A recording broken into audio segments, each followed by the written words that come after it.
There may come a time when Voyager 2 still exists, but nothing left on it proves that humanity ever did. Its antenna could be gone, its message erased, and its remains scattered across a galaxy that has not even formed yet. Today, science will trace Voyager 2 to the edge of the knowable future and reveal where it could be after 10 trillion years, and what, if anything, will remain. Get ready. Let's begin. Voyager 2 was built with computers whose total memory was smaller than a single photograph taken by a modern smartphone. There was no touch screen, no internet connection, no powerful processor, waiting in reserve. Its electronic systems belonged to an age when engineers still stored flight instructions on magnetic wire and tested many critical procedures by hand. Yet nearly half a century later, Voyager 2 is still operating. It is working in a region no mechanic can reach, no astronaut can visit, and no rescue mission could realistically enter within a human lifetime. If a component fails, nobody can replace it. If a circuit stops responding, engineers must find another route through hardware designed in the 1970s. That survival was never guaranteed. Voyager 2 left Earth on August 20th, 1977, aboard a Titan III-E Centaur rocket. Despite its name, it launched about 2 weeks before Voyager 1. The numbering reflected the order in which the spacecraft were expected to reach their first major targets, not the order in which they departed. The timing was extraordinary. 4 giant planets were moving into a rare arrangement: Jupiter, Saturn, Uranus, and Neptune would soon occupy positions that allowed one spacecraft to travel from one world to the next using a chain of precisely calculated gravitational encounters. This opportunity became known as the Grand Tour. A broadly similar alignment occurs only about once every 176 years. Miss that window, and a comparable journey would become far more difficult, expensive, and slow. NASA was not simply choosing a convenient launch date, it was taking advantage of a temporary path created by the moving architecture of the solar system itself. Chemical propulsion alone could not have carried Voyager 2 through the complete journey in the same practical way. A rocket can produce enormous thrust, but it must carry propellant. More propellant adds mass. Additional mass then requires even more propellant to accelerate it. This creates a severe limitation for any spacecraft attempting to visit several distant planets. Voyager 2 escaped that trap by borrowing motion from the planets. The technique is called a gravity assist. It is sometimes described as a spacecraft being pulled around a planet like a stone swinging around the end of a rope. That picture is useful, but incomplete. The deeper mechanism depends on the observer's frame of reference. From the planet's perspective, Voyager approaches, curves through the planet's gravitational field, and leaves with nearly the same speed it had before. Gravity mainly changes the direction of its velocity, but the planet is not standing still. It is racing around the Sun. When Voyager passes through the correct side of that moving gravitational field, its redirected motion combines with the planet's orbital motion. From the Sun's perspective, the spacecraft can leave with greater speed and a radically different heading. The energy is not created from nothing. Voyager gains a tiny amount of the planet's orbital energy and momentum. The planet slows by an immeasurably small amount. Its mass is so enormous compared with the spacecraft that the exchange has no meaningful effect on its orbit. For Voyager, however, the result changes everything. Jupiter accelerated and redirected the spacecraft toward Saturn. Saturn altered its trajectory toward Uranus. Uranus then guided it onward to Neptune. Each encounter had to occur within a narrow corridor. A small navigational error at one planet could become an enormous miss at the next. Voyager 2 reached Jupiter in 1979 and Saturn in 1981. It passed Uranus in January 1986, becoming the first spacecraft to visit the distant ice giant. Then, in August 1989, it flew past Neptune. No other spacecraft has repeated that journey. Voyager 2 remains the only machine to have examined all 4 giant planets at close range. It revealed active weather, complex rings, previously unknown moons, powerful magnetic environments, and worlds far less quiet than earlier telescopes had suggested. But Neptune changed more than the mission's scientific record. To study Triton, Neptune's largest moon. Voyager 2 followed a carefully chosen path over Neptune's northern region. The encounter bent the spacecraft sharply and sent it away at roughly 48 degrees south of the ecliptic, the broad plane in which most planets orbit the Sun. That departure direction was not aimed at another star. It was the dynamical scar left by Neptune and Triton. A decision made to examine a frozen moon in 1989 helped determine where Voyager would travel for the rest of its physical existence, long after its transmitters fall silent. That final planetary deflection will remain written into its motion. The spacecraft survived these encounters because its builders expected trouble. Voyager was designed with redundancy in critical systems, where mass and engineering limits allowed it. Essential functions had backup hardware or alternative operating paths. Its computers could detect certain abnormal conditions and place the spacecraft into protective modes.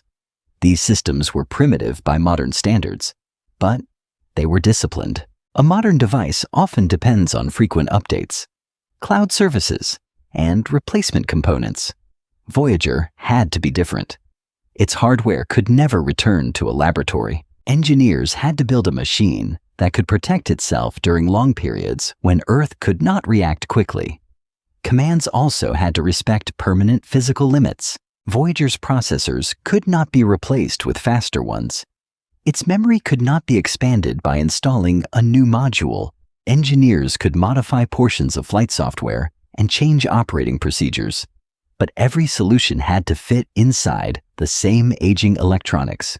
That constraint produced an unusual relationship between the spacecraft and its controllers. The mission team did not keep Voyager alive by forcing it to behave like a modern machine. The team learned its limits, preserved its remaining capabilities, and developed new procedures around hardware built during a different technological era. A mission originally centered on a relatively brief planetary tour became something its designers could barely have imagined a functioning laboratory in interstellar space. Today, some people operating Voyager 2 were not alive when it launched. They send instructions to a machine designed by an earlier generation, using documentation, experience, and engineering knowledge passed from one team to the next. Voyager's longevity is often presented as a miracle. It is not. It is the result of conservative design, redundant systems, automatic protection, precise navigation, and thousands of careful decisions made across decades. No single invention kept it alive. Survival came from managing one small risk after another, year after year. The planets gave Voyager 2 enough momentum to continue its journey, but no planet could give it the one resource, now disappearing with every passing year: electrical power. The planets gave Voyager 2 the momentum to continue its journey, but no planet could give it the one resource now disappearing with every passing year: the electrical power. Voyager 2 does not need to explode to die. It does not need to collide with an asteroid or suffer one spectacular mechanical failure. The loss of only a few additional watts could force engineers to shut down an instrument that has been operating for decades. Once that instrument goes dark, it may never awaken again. Voyager cannot depend on sunlight. At its present distance, sunlight is thousands of times weaker than it is near Earth. Solar panels large enough to support the spacecraft would have been impractical when the mission was designed, especially for a journey intended to reach Uranus and Neptune. Instead, Voyager 2 carries 3 radioisotope thermoelectric generators, commonly known as RTGs. They are mounted on a long boom extending away from the spacecraft. That distance helps reduce the effects of heat and radiation on the scientific instruments. Together, the 3 generators have supplied every watt used by Voyager. 2 since 1977. An RTG is sometimes mistaken for a small nuclear reactor. It is not. There is no controlled fission reaction inside it. There is no chain reaction that must be regulated. There are no control rods, no spinning turbine, and no mechanical generator waiting to wear out. An RTG is far simpler. At its heart is plutonium-238. This radioactive isotope is unstable. Its atomic nuclei gradually transform through alpha decay, releasing energetic particles.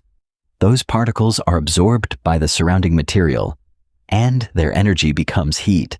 That heat is the real fuel of the spacecraft. The RTG then converts part of it directly into electricity through the Seebeck effect. Thermoelectric materials are arranged between a hot region near the plutonium and a cooler region facing deep space. Because the two sides remain at different temperatures, charge carriers move through the material, producing an electrical current. There are no moving parts in this process. That is one reason RTGs are valuable for deep space missions.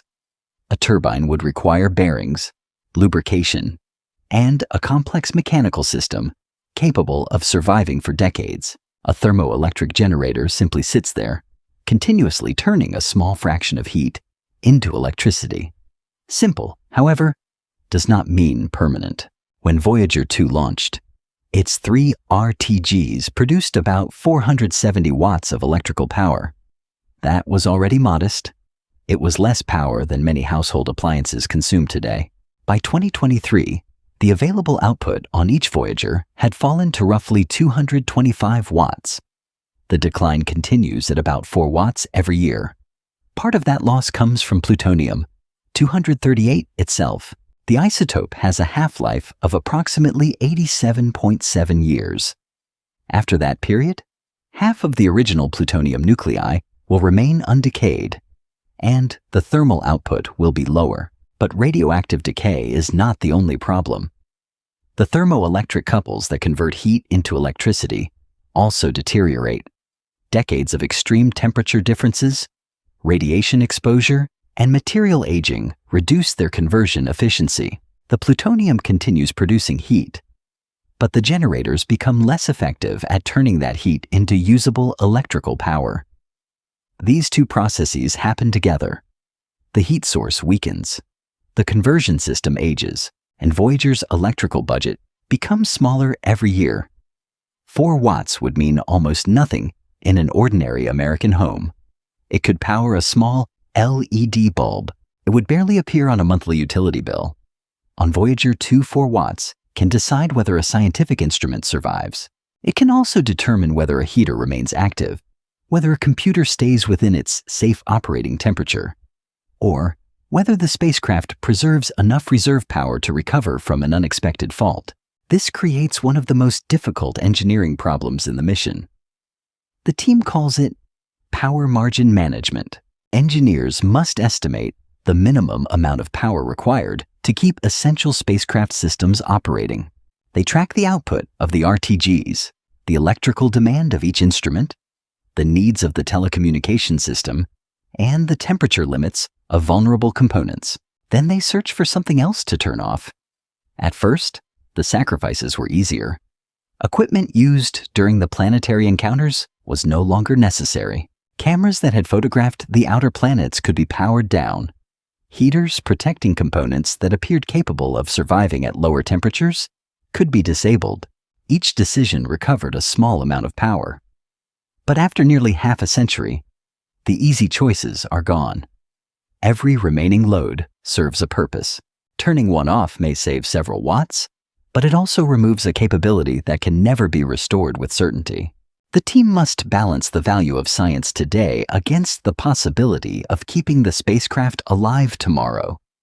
This process has already changed Voyager 2 dramatically. Its plasma science instrument, known as PLS, was turned off in September 2024. PLS had measured electrically charged particles and helped scientists characterize the plasma environments encountered during the mission. Its low-energy charged particles instrument, or LECP, was turned off in March 2025. That instrument had studied ions and electrons across a range of energies for more than 4 decades. As of July 2026, 3 scientific instruments remain active aboard Voyager 2. The Cosmic Ray Subsystem, or CRS, detects energetic particles. These include high-energy atomic nuclei and electrons arriving from sources within and beyond the galaxy. Its measurements help researchers understand how particle populations change outside the protective bubble created by the Sun. The magnetometer, called MAEE, measures the strength and direction of the surrounding magnetic field.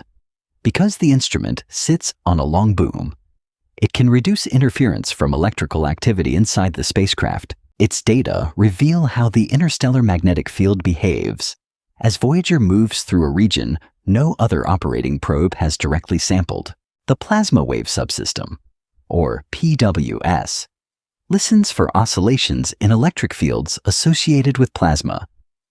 It does not need to scoop up plasma like a container collecting water. Instead, it detects waves traveling through the surrounding ionized medium. The characteristic frequencies of those waves allow scientists to estimate the local electron density. Together, these 3 instruments provide complementary views. CRS studies energetic particles. MAG measures the magnetic environment. PWS reveals properties of the thin plasma between the stars. Each surviving instrument is valuable because Voyager 2 occupies a location no replacement mission can reach anytime soon. Even a spacecraft launched today would require decades to approach the same region using existing propulsion methods. That makes every shutdown painful. The loss is not merely historical. It removes a working scientific sensor from an environment humanity has barely begun to explore. Yet refusing to shut anything down would consume the remaining power faster and could end the entire mission sooner. So the spacecraft is being reduced carefully. It began as an observatory capable of photographing planets, examining atmospheres, measuring radiation, studying magnetic fields, and listening to plasma. It has gradually become a minimal set of instruments connected to an aging computer and a fading radio. Eventually, even those instruments will be silenced. Voyager 2 will not shut down in one dramatic moment. It will become smaller in function, one carefully chosen system at a time, until nothing remains except unpowered hardware continuing along the trajectory set by the planets. Electrical power can keep the computers and instruments alive, but all their data become meaningless if Voyager's antenna turns away from Earth by even a small angle. Electrical power can keep Voyager 2's computers and instruments alive, but all their data become meaningless if its antenna turns away from Earth by even a small angle. Voyager's transmitter is less powerful than many household light bulbs. Its radio does not roar across the solar system. It whispers. After traveling more than 13 billion miles, that whisper reaches Earth as an almost imperceptible disturbance buried inside the natural electromagnetic noise of space. Hearing it requires one of the most sensitive communication systems ever built. Voyager 2 carries a high-gain antenna about 3.7 meters, or 12 feet, across. The dish is the most recognizable part of the spacecraft. It dominates the body like a large white ear pointed back toward the world that built it. But its function is not simply to collect radio waves. The curved surface focuses incoming signals toward a receiver. When Voyager transmits, the same geometry concentrates radio energy into a narrow beam. This is far more efficient than broadcasting equally in every direction. An omnidirectional transmission spreads energy across nearly the entire sky. Most of that energy goes somewhere useless. It misses Earth completely. A directional antenna places more of the available power where it matters. That creates gain.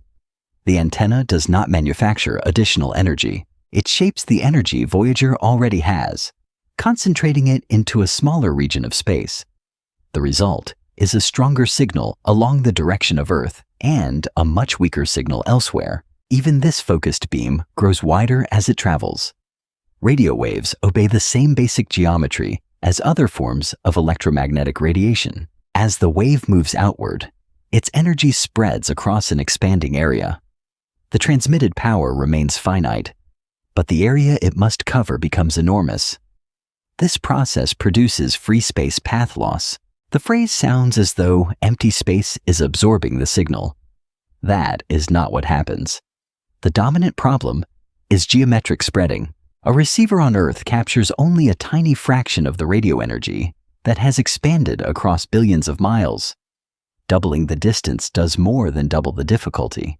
The same energy must spread across an area roughly 4 times larger. At Voyager's distance, the power reaching each square meter near Earth is extraordinarily small.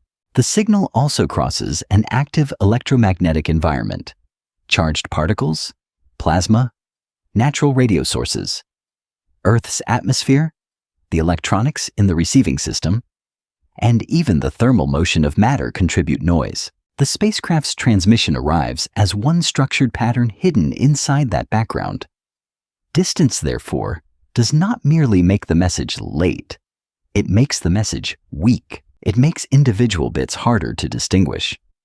And it forces engineers to collect, combine, and decode information that may be weaker than the noise surrounding it. This is the work of NASA's Deep Space Network. The network operates 3 major communication complexes around the world.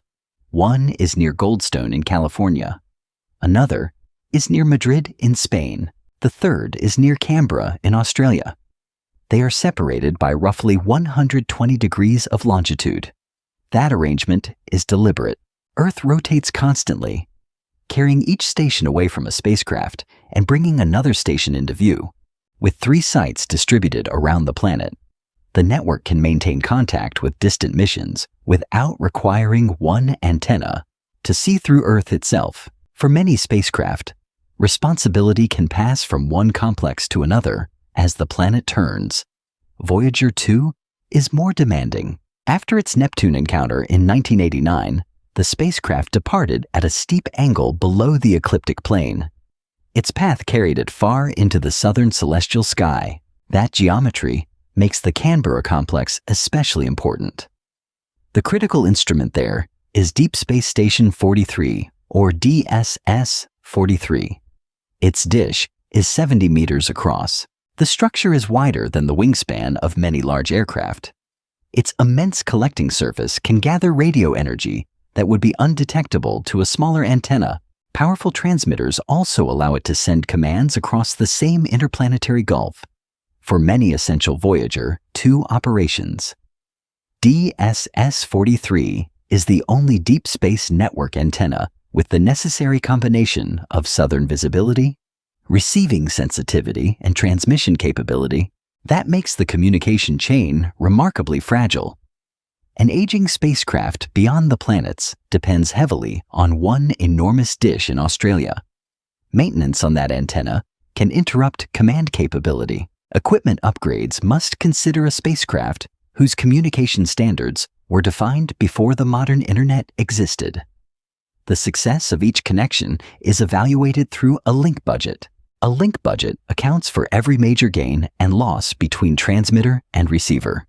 It includes transmitter power, antenna gain, distance, operating frequency, pointing accuracy, atmospheric loss, receiver sensitivity, and background noise. If the final margin remains positive, communication may be possible. If it falls below the required threshold, the message disappears into noise before meaningful data can be recovered. The receiving system must often achieve carrier lock. The carrier is a stable radio frequency component used as a reference for communication. Locking onto it allows ground equipment to synchronize with Voyager's transmission and begin extracting information. That becomes harder as the signal weakens. Small frequency changes must also be considered. Relative motion between Earth and Voyager causes a Doppler shift. Earth's rotation and its orbit around the Sun continuously alter the observed frequency. Navigation teams model these changes so the receiver knows where to search. Once the signal is acquired, the data still may not be clean. Voyager uses error-correcting codes that add carefully structured redundancy to the transmission. This does not prevent errors. It allows the receiving system to recognize and repair some corrupted bits, without asking the spacecraft to repeat every damaged piece of information. That matters when one round of communication takes almost 2 days. The quality of the connection is often described through its signal-to-noise ratio. This compares the strength of the desired signal with the strength of the background noise. A low ratio does not always make communication impossible. Engineers can reduce the data rate. They can integrate the signal over a longer period. They can combine observations or use sophisticated processing to recover patterns that are invisible in an instantaneous measurement. But every technique has limits. Voyager cannot send high-definition video from interstellar space. Its surviving instruments return carefully compressed streams of numerical measurements at extremely low data rates. The system values reliability over speed. The timing makes every operation more difficult. A command sent to Voyager 2 now requires more than 19 hours to arrive. If the spacecraft responds immediately, that answer needs more than 19 additional hours to return. There is no joystick. There is no live correction. Engineers cannot watch a problem unfold and react in seconds. Every command must be prepared, reviewed, and tested against ground models before transmission. A mistake cannot be pulled back after it has left Earth. Even an emergency response requires patience. The team may detect a problem from telemetry that is already more than 19 hours old. It must diagnose the condition, design a response, verify the command, transmit it, and then wait through another enormous delay to learn whether the attempt worked. By then, nearly 2 days may have passed. This is why Voyager's final signal may not resemble a farewell. There may be no final message announcing that the mission is ending. One scheduled communication session may produce only noise. The team may adjust the receiver, search nearby frequencies, transmit new commands, and listen again. Silence could continue through another attempt, then another. Only after repeated searches would engineers conclude that the connection was no longer recoverable. Even then, the spacecraft's physical path would not become instantly unknowable. Its last measured position and velocity could still be projected forward. For some time, celestial mechanics would provide a useful estimate of where it should be. What would disappear immediately is telemetry. Earth would no longer know its internal temperature, electrical state, computer condition, instrument status, or antenna orientation. Voyager might still be operating exactly as before. It might have entered a protective mode, or its transmitter might be sending faithfully into a direction where no receiver exists. Silence would not prove that Voyager 2 had stopped working. It would prove only that Earth could no longer hear it. Distance weakens the signal, but another threat is even more unforgiving. Voyager may still have enough power to transmit, while its antenna has turned away from Earth forever. Distance weakens the signal, but another threat is even more unforgiving. Voyager 2 may still have enough power to transmit, while its antenna has turned away from Earth forever. The spacecraft does not have one fixed expiration date. There is no internal timer counting toward a scheduled shutdown. Instead, 3 different clocks are running at the same time. The first measures electrical power. The second measures the spacecraft's ability to control its orientation. The third measures the slow effects of temperature and material aging. Only one of them needs to reach its limit. When that happens, a conversation maintained across almost half a century could end without warning. The first clock is the easiest to understand because engineers can watch its decline. Voyager's 3 radioisotope thermoelectric generators lose output every year. The reduction is slow, but it is permanent. Nothing aboard the spacecraft can reverse it. Every active system draws power from the same shrinking supply. The flight computers need electricity. The radio transmitter needs electricity. Scientific instruments need electricity. Sensors, control electronics, and heaters all compete for what remains. This competition becomes more dangerous as the available margin decreases. Electrical power management is not simply a matter of adding the requirements of each operating device. Engineers must preserve a reserve. The spacecraft may suddenly need additional power to respond to a fault. activate backup hardware, operate a heater, or perform an attitude correction. A healthy power margin gives Voyager room to survive an unexpected event. A narrow margin does not. If demand approaches the output of the RTGs too closely, a temporary fluctuation could cause voltage to fall below the level required by essential electronics. That might trigger automatic fault protection. It could shut down equipment, interrupt communication, or place the spacecraft in a state that is difficult to diagnose from Earth. That is why engineers turn off systems before the last possible moment.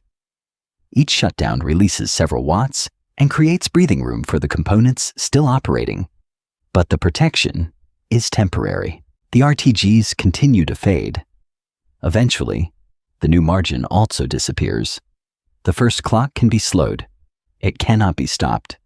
The second clock is less visible. It measures Voyager's ability to know and control which direction it is facing. This is attitude control. The word attitude does not describe behavior. In spacecraft engineering, it means orientation. A spacecraft may be pointed toward Earth, toward the Sun, toward a scientific target, or somewhere useless in empty space. Voyager's high-gain antenna must remain aligned with Earth closely enough for the narrow radio beam to reach the planet. At the same time, the spacecraft must maintain a stable orientation, so its instruments and thermal systems operate within acceptable conditions. Voyager performs these adjustments with small hydrazine thrusters. They are not engines that continuously push the spacecraft through interstellar space. Voyager's main trajectory was established by launch energy and planetary gravity assists. The spacecraft has been coasting for decades. The thrusters serve a more delicate purpose. They produce brief pulses that control rotation, correct pointing errors, and prevent the antenna from drifting away from Earth. Each pulse is small, across many years. However, those pulses consume a finite supply of propellant and place repeated demands on aging hardware. Hydrazine is well suited to this task because it can operate as a monopropellant. It does not need to mix with a separate oxidizer. When hydrazine passes over a catalyst inside the thruster, it decomposes rapidly into hot gases. Those gases expand through a nozzle and generate thrust. There is no spark plug and no complicated ignition sequence. A valve opens, the propellant contacts the catalyst, gas is produced. The spacecraft receives a controlled push. That simplicity helped the system survive for decades. Yet the complete attitude control problem involves more than firing a thruster. Before Voyager can correct its orientation, it must determine what that orientation is. This is called attitude knowledge. The spacecraft uses sensors to establish reference directions. Sun sensors can identify the sun. Star tracking systems can use bright stars as fixed references. Gyroscopes help measure changes in rotation over shorter periods. Together, these inputs allow the spacecraft to estimate how it is positioned in three-dimensional space. Only then can attitude control begin.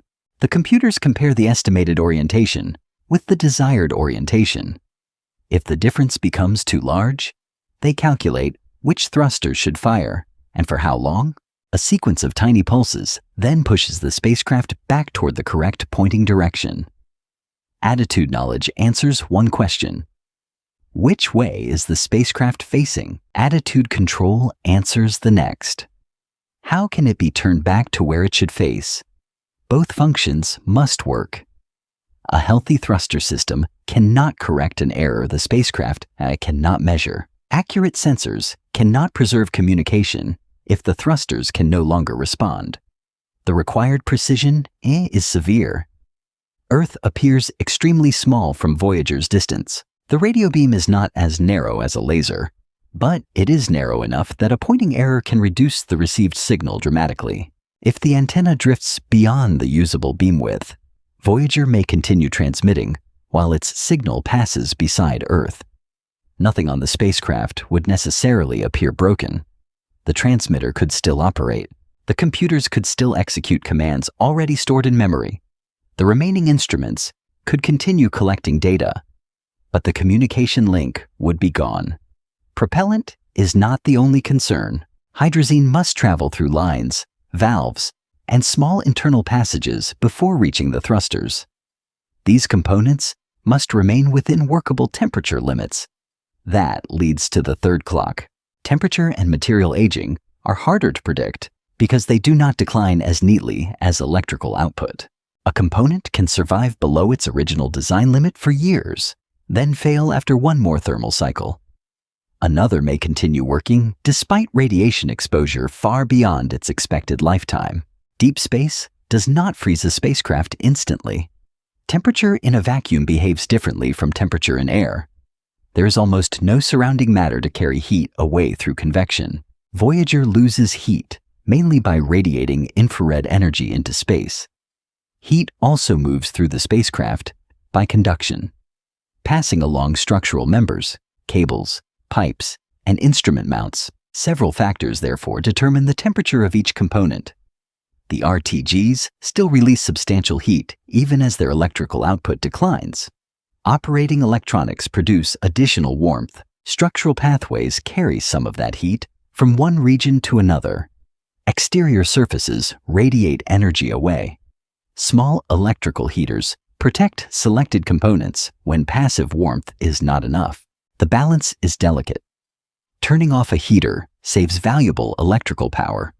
It also allows the protected component to become colder. Engineers must judge whether the device can survive below its original operating range, and whether heat from other sources will remain sufficient.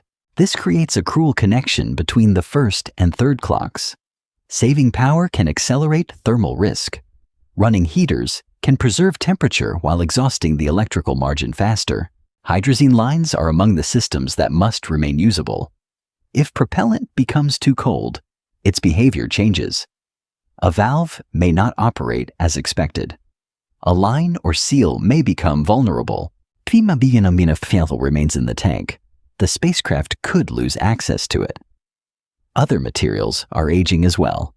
Radiation has been passing through Voyager for almost 5 decades. Energetic particles can deposit charge, disturb electronic states, and gradually alter materials.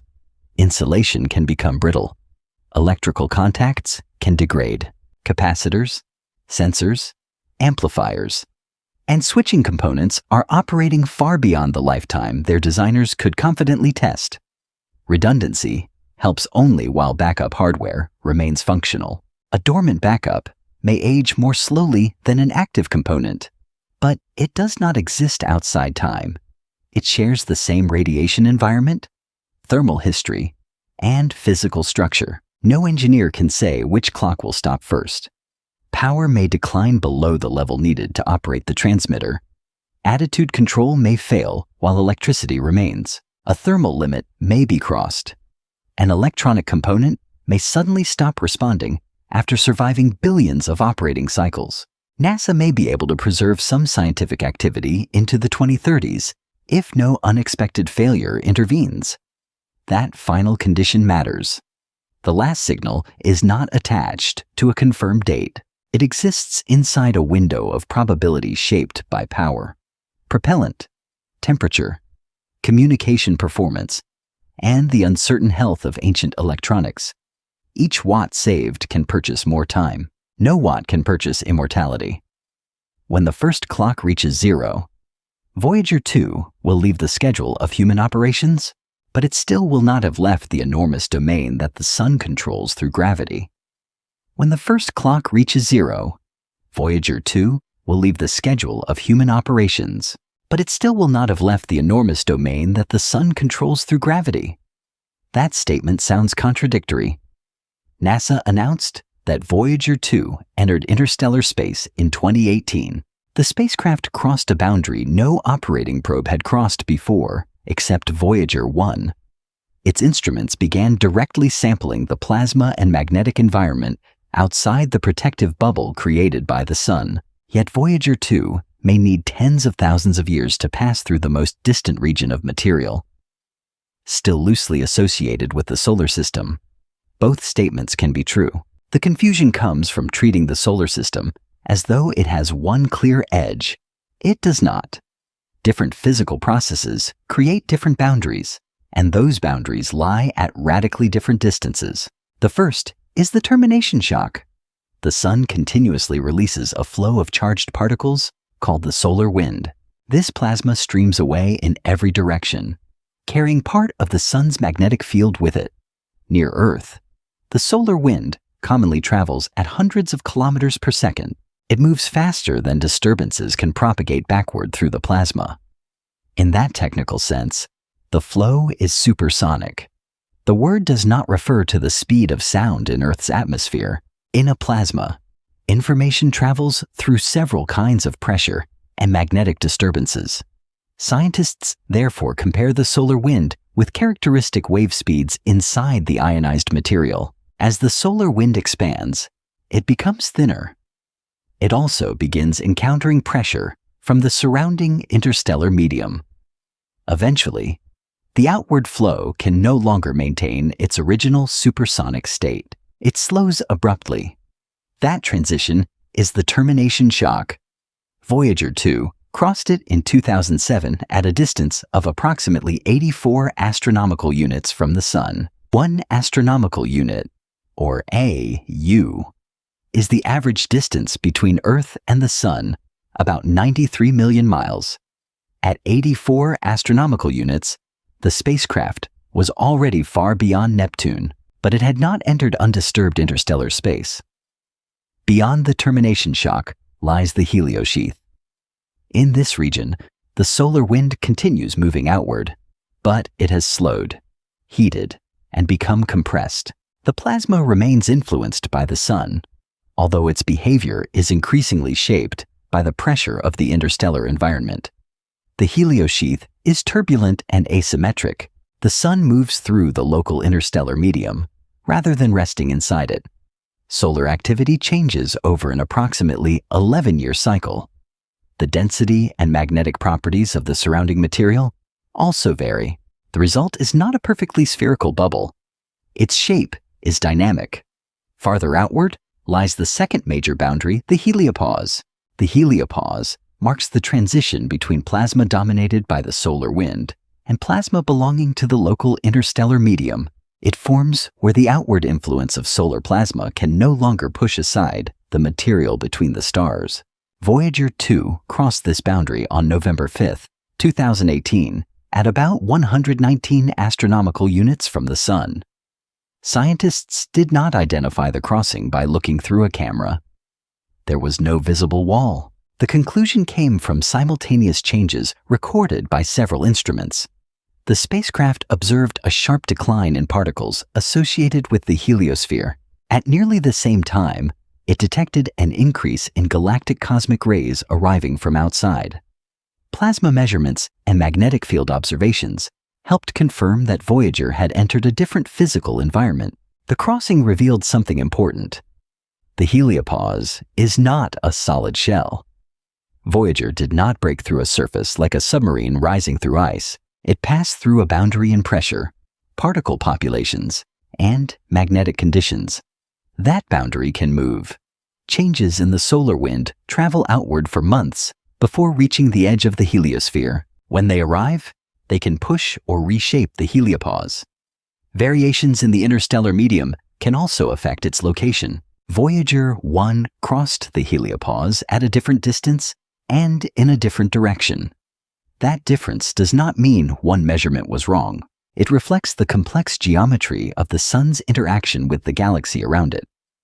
After crossing the heliopause, Voyager 2 officially entered interstellar space. But interstellar describes the local plasma environment. It does not mean the Sun's gravity has become irrelevant.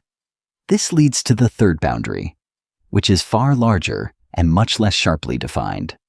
The Sun's gravitational influence extends beyond the heliopause by an enormous distance. Every object in the solar system feels gravity from many sources. But the Sun can remain the dominant gravitational anchor for small bodies located thousands or even tens of thousands of astronomical units away. This distant domain may include the Oort Cloud. The Oort Cloud is often illustrated as a vast spherical shell of icy objects surrounding the solar system. That image is useful, but it can create a false sense of certainty. No spacecraft has directly photographed the Oort Cloud as a complete structure. Its existence is inferred primarily from the orbits of long-period comets. Some of these comets enter the inner solar system from extremely distant, randomly oriented paths. Their orbital distribution suggests a large reservoir of icy bodies far beyond the planets. The cloud is named after Dutch astronomer Jan Oort, who helped develop the modern argument for such a distant comet reservoir. It should not be imagined as a dense wall of ice. Objects in the Oort Cloud would be separated by immense distances. Voyager could pass through the region without coming close to any large body. The cloud may also contain internal structure, rather than one uniform population. Astronomers often distinguish between an inner region, sometimes associated with a more flattened distribution, and a much more distant outer cloud with a roughly spherical arrangement. The exact inner and outer limits remain uncertain. Estimates for the inner Oort Cloud may begin at several hundred to a few thousand astronomical units. The outer population may extend to tens of thousands of astronomical units, with some estimates reaching roughly 100,000 astronomical units or more. At those distances, the concept of a clean boundary begins to fail. The sun's gravitational hold becomes weak. Passing stars can disturb cometary orbits. The tidal field of the Milky Way can slowly reshape trajectories. Some objects may be pushed inward, becoming long-period comets. Others may be stripped away into interstellar space. The outer Oort Cloud is therefore not an immovable fence. It is a transition zone where several gravitational influences compete. Voyager 2 gains roughly a few astronomical units of distance from the Sun each year. At that pace, it could reach distances commonly associated with the inner Oort Cloud after several centuries. Crossing the full hypothetical region is another matter. Depending on which boundaries are adopted, the passage could require tens of thousands of years. During nearly all that time, the spacecraft will be silent. Human civilization has recorded history for only a small fraction of the period.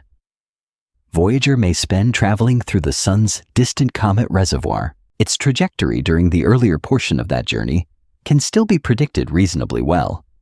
Voyager follows a hyperbolic escape path relative to the Sun. It is moving fast enough that solar gravity will continue slowing and bending its motion without pulling it back. The spacecraft will not coast at exactly the same heliocentric speed forever. It still climbs outward through the Sun's gravitational potential, but its remaining velocity is sufficient for permanent escape. For a long time, the Sun remains the most important nearby source shaping that path. Then the balance gradually changes. As Voyager moves farther away, the Sun's pull weakens. The gravitational influence of passing stars becomes more significant. The broad tidal field of the Milky Way, negligible during the planetary mission, becomes part of the long-term calculation. Small uncertainties also have more time to grow. A tiny error in a star's measured velocity may not matter over a century. Over tens of thousands of years, it can change a predicted encounter by an enormous distance. The path that begins as a sharply measured line slowly becomes a widening range of possibilities. This is why leaving the solar system cannot be assigned one perfect date. Voyager 2 has already escaped the Sun's planetary region. It has crossed the termination shock. It has passed through the heliosheath. It has crossed the heliopause and entered interstellar plasma. It is also on an orbit that will escape the Sun permanently. Yet it has not passed through the full distant domain, where icy bodies may remain loosely bound to the star that launched its journey. Voyager has escaped the bubble of the solar wind. It has not escaped the dynamical history of the Sun.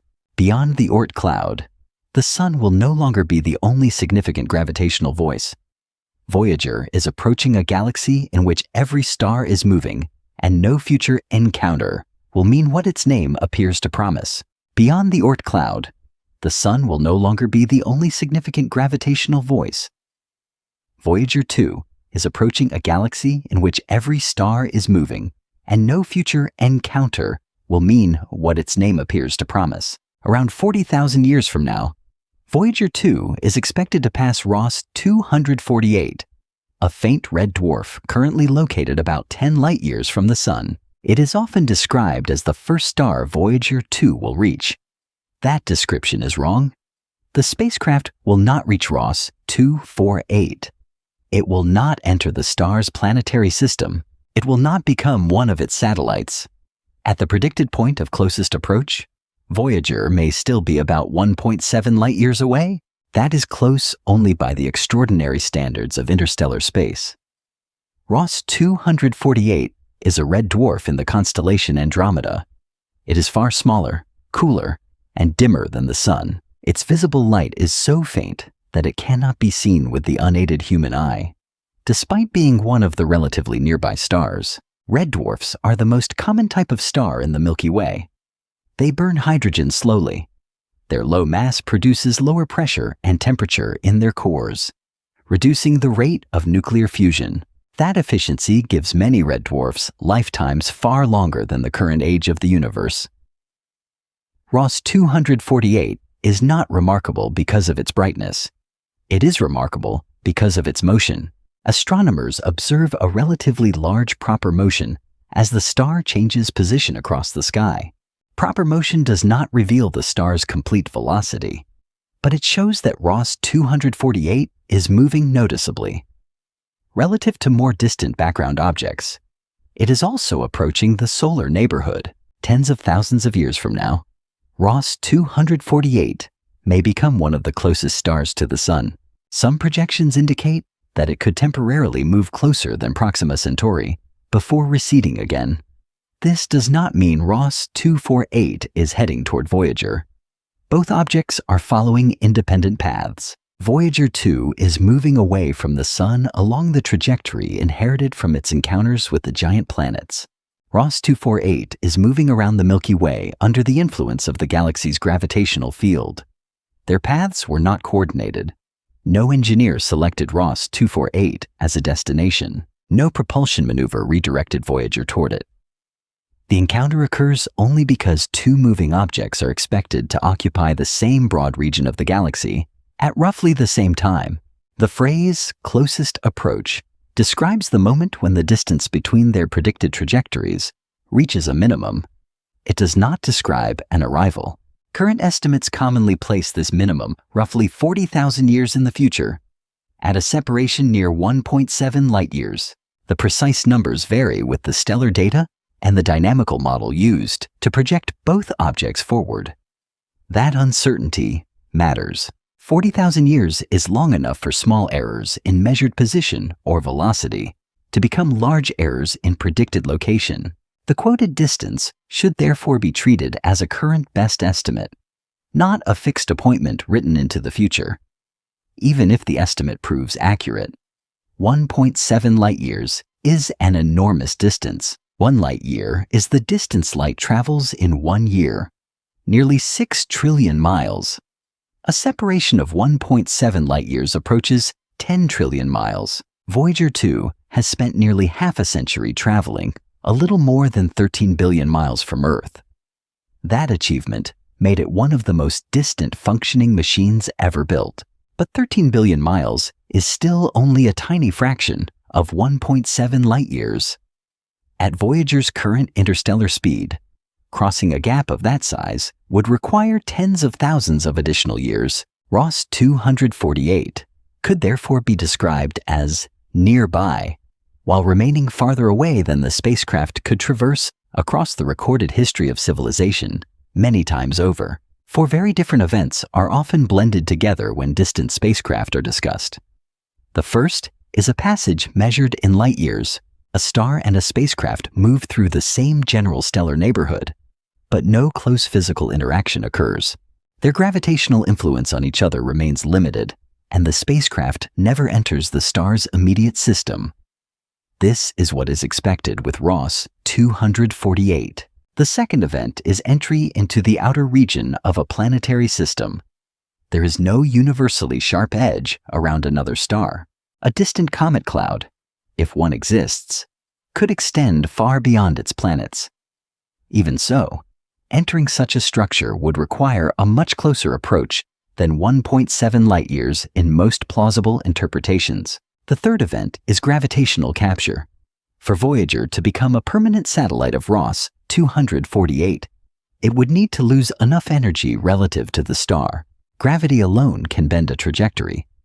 But a simple encounter between two isolated objects usually does not provide a way to remove the required orbital energy. Voyager would accelerate while approaching the star.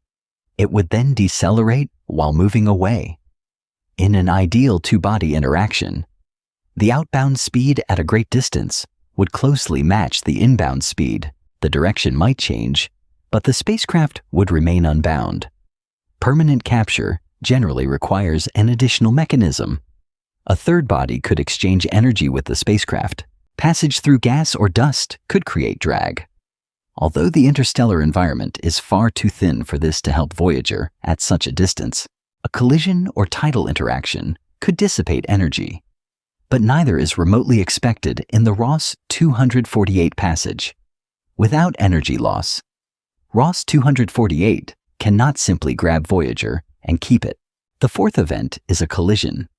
This would require Voyager to strike the star, a planet, a moon, an asteroid, or another object. The physical targets are extremely small compared with the volume of space surrounding them.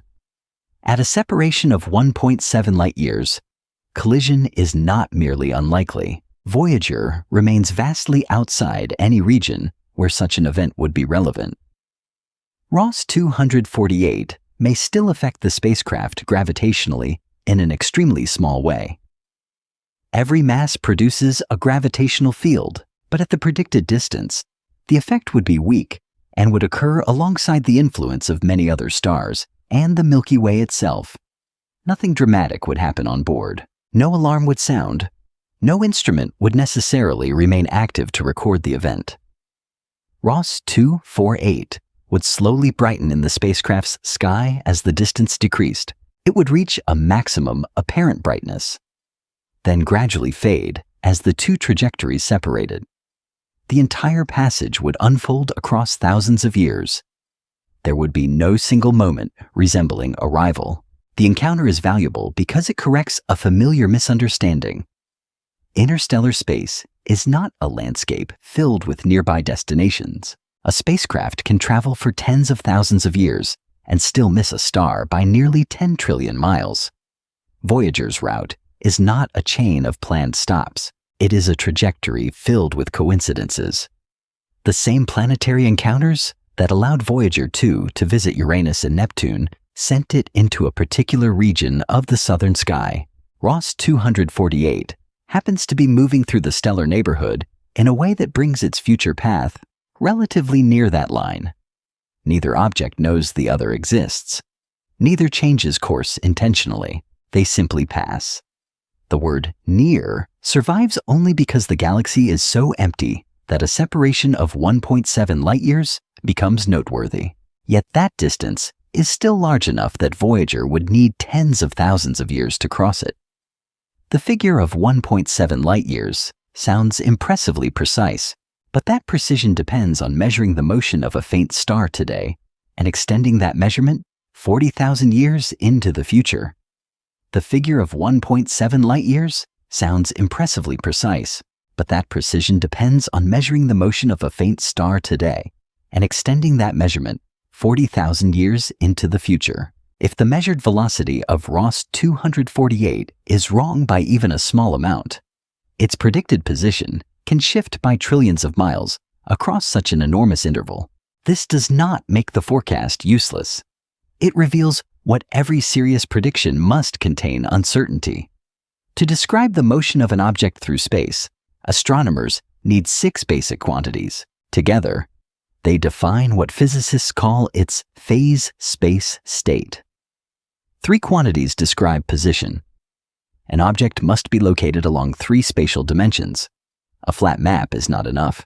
2 stars can appear close together in the sky while being separated by hundreds or thousands of light-years along the line of sight.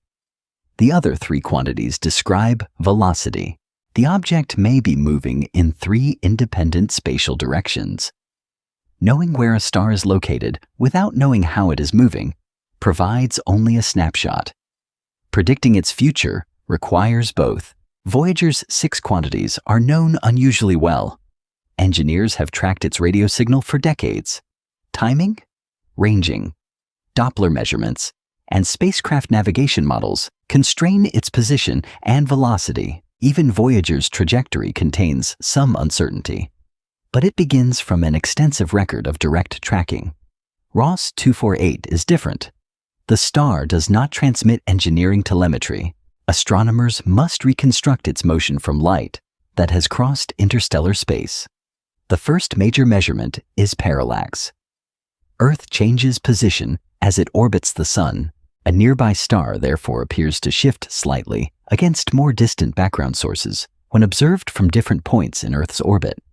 The angle is extremely small, but when measured accurately, that apparent shift provides a geometric estimate of distance. A larger parallax generally indicates a closer star. A smaller parallax indicates a more distant one. Parallax supplies the depth missing from a two-dimensional map of the sky. The second measurement is proper motion. This is the apparent movement of a star across the celestial sphere. Astronomers compare precise observations made at different times and determine how the star's angular position changes. Ross 248 has a relatively large proper motion because it is nearby and moving rapidly across the observer's line of sight. Proper motion alone does not provide a complete sideways velocity. The angular change must be combined with distance. A nearby star and a distant star can display similar angular motion while traveling at very different physical speeds. The third measurement is radial velocity. This describes motion toward or away from the observer. Astronomers commonly estimate it through Doppler spectroscopy. Atoms in a star's atmosphere absorb and emit light at characteristic wavelengths. If the star moves toward the solar system, those spectral features shift toward shorter wavelengths. If it moves away, they shift toward longer wavelengths. The shift reveals the component of velocity along the line of sight. Parallax, proper motion, and radial velocity can then be combined with the star's position on the sky. The result is an estimated 3-dimensional location and 3-dimensional velocity. That creates the starting point for an orbital calculation. One mission transformed this work more than any previous stellar survey. The European Space Agency's Gaia Observatory measured positions and motions for more than 1 billion sources. Its repeated observations turned a large portion of the Milky Way from a static picture into a dynamic map.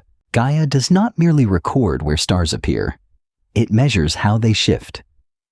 Those measurements allow astronomers to study stellar streams, clusters, the rotation of the galactic disk, and the past or future paths of nearby stars. They also improve forecasts of which stars may pass relatively close to the Voyager spacecraft.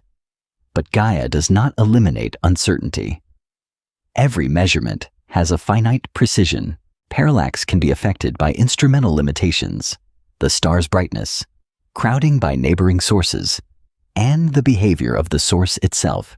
Proper motion depends on the observational time baseline and on how accurately repeated positions can be compared. Radial velocity introduces additional complications. Spectral lines have finite widths. Stellar atmospheres move. Convection, rotation, magnetic activity, and pulsations can shift or distort spectral features. The instruments used to measure them also have calibration limits. Binary stars create another problem. A visible star may orbit an unseen companion. Its measured velocity then contains both the motion of the system through the galaxy and the star's orbital motion around the pair's common center of mass. If the companion is not recognized, a short series of observations can produce a misleading estimate of the system's long-term velocity. The gravitational model also remains incomplete. Not every faint star, brown dwarf, stellar remnant, or molecular cloud has been cataloged. The mass distribution of the Milky Way is not known perfectly. Dark matter is inferred through gravitational effects, but its detailed distribution is still modeled rather than directly mapped particle by particle. These limitations affect projected trajectories. A A prediction does not begin from 6 perfect numbers. It begins from 6 measured values surrounded by uncertainty. Those uncertainties are often connected. This relationship can be represented through a covariance matrix. The term sounds abstract, but the idea is straightforward. An error in one measured quantity may be linked to an error in another. A slightly different estimate of parallax changes the inferred distance. That new distance then changes the physical sideways velocity derived from proper motion. The uncertainties cannot always be adjusted independently. A covariance matrix records how the possible errors move together. This allows astronomers to generate many plausible starting states, rather than pretending one set of numbers is exact. Each plausible state can be projected forward. At first, the resulting trajectories remain tightly grouped. Over longer periods, they separate. The future position stops looking like a single point and begins looking like an expanding region. This is uncertainty propagation. A tiny velocity difference sustained across 40,000 years becomes a vast position difference. An error of only 1 meter per second, maintained without correction for that period, corresponds to more than 1 billion kilometers of displacement. Larger uncertainties create far larger regions. This is only the first layer of unpredictability measurement error. The second layer comes from an incomplete model. A passing object may exert a gravitational influence that was omitted because its mass or trajectory was not known accurately. The galactic potential may differ slightly from the adopted model. The third layer emerges over much longer timescales. Repeated gravitational interactions can create dynamical sensitivity. Small differences in initial conditions lead to increasingly different sequences of future encounters. Each encounter changes the next one, causing trajectories to diverge beyond what a simple extension of measurement error would suggest. These 3 layers must not be confused. Better instruments can reduce measurement uncertainty. Better surveys can identify missing objects and improve the gravitational model.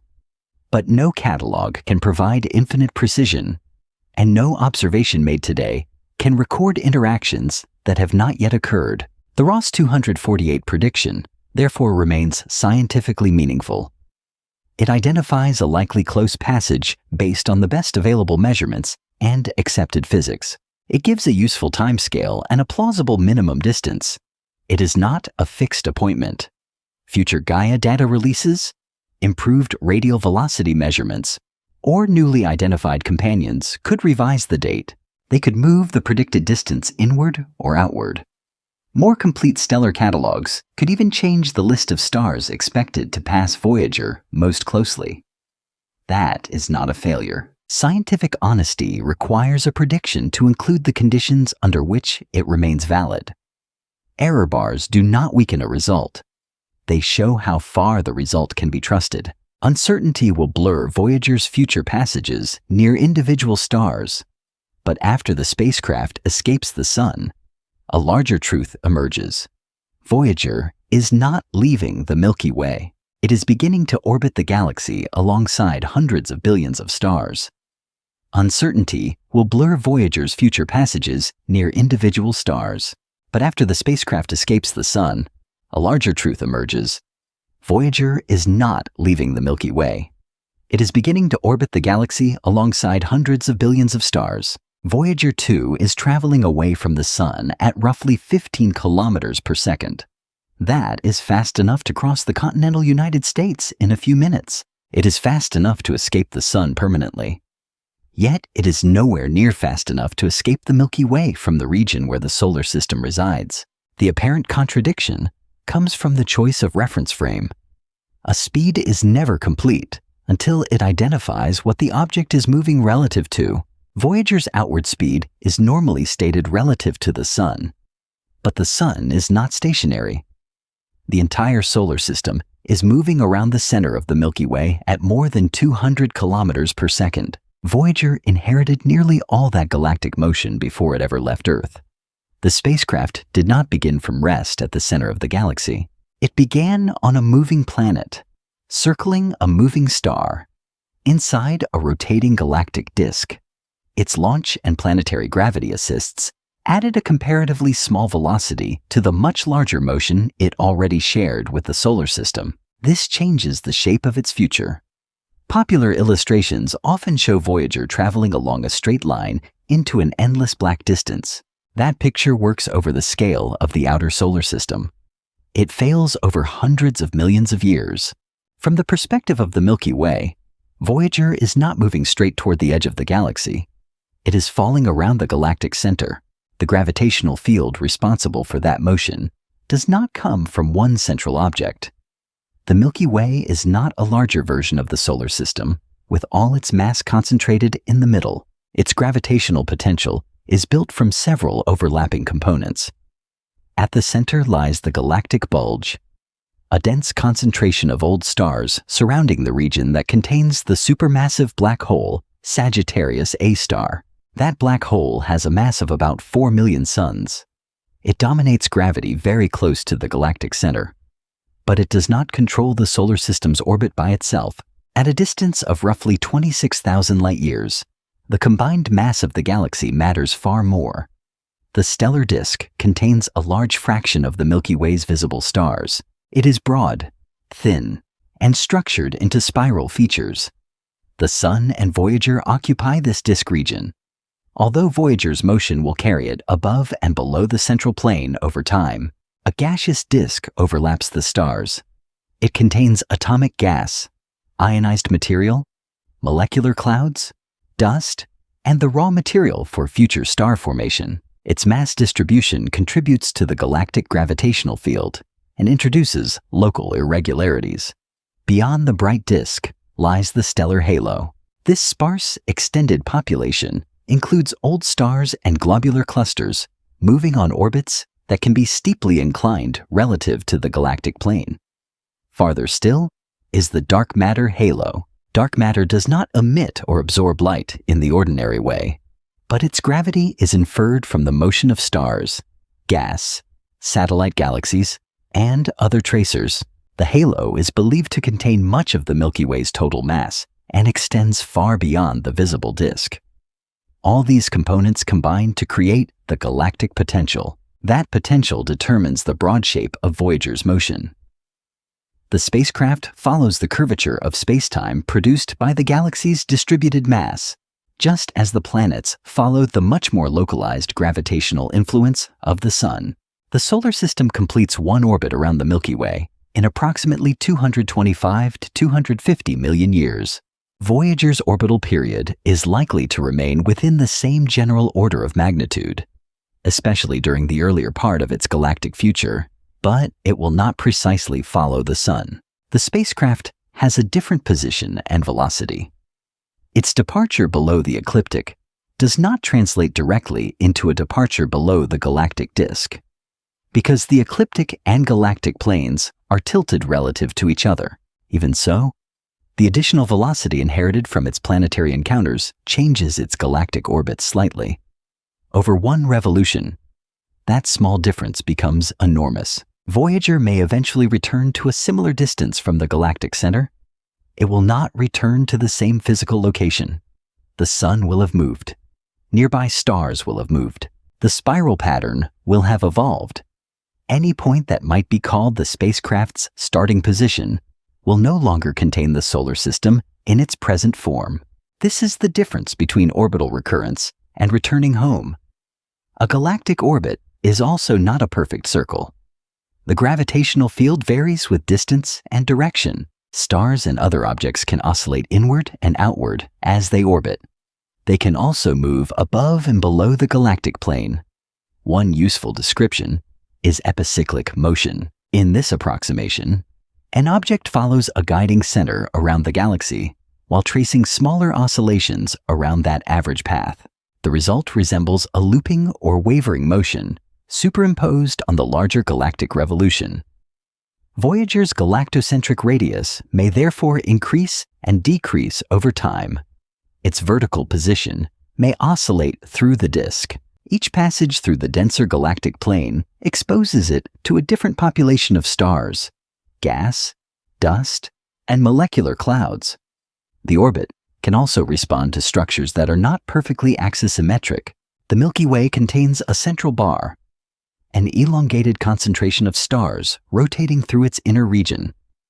It also contains spiral arms, or spiral density patterns. These structures create gravitational perturbations that can exchange angular momentum with orbiting objects.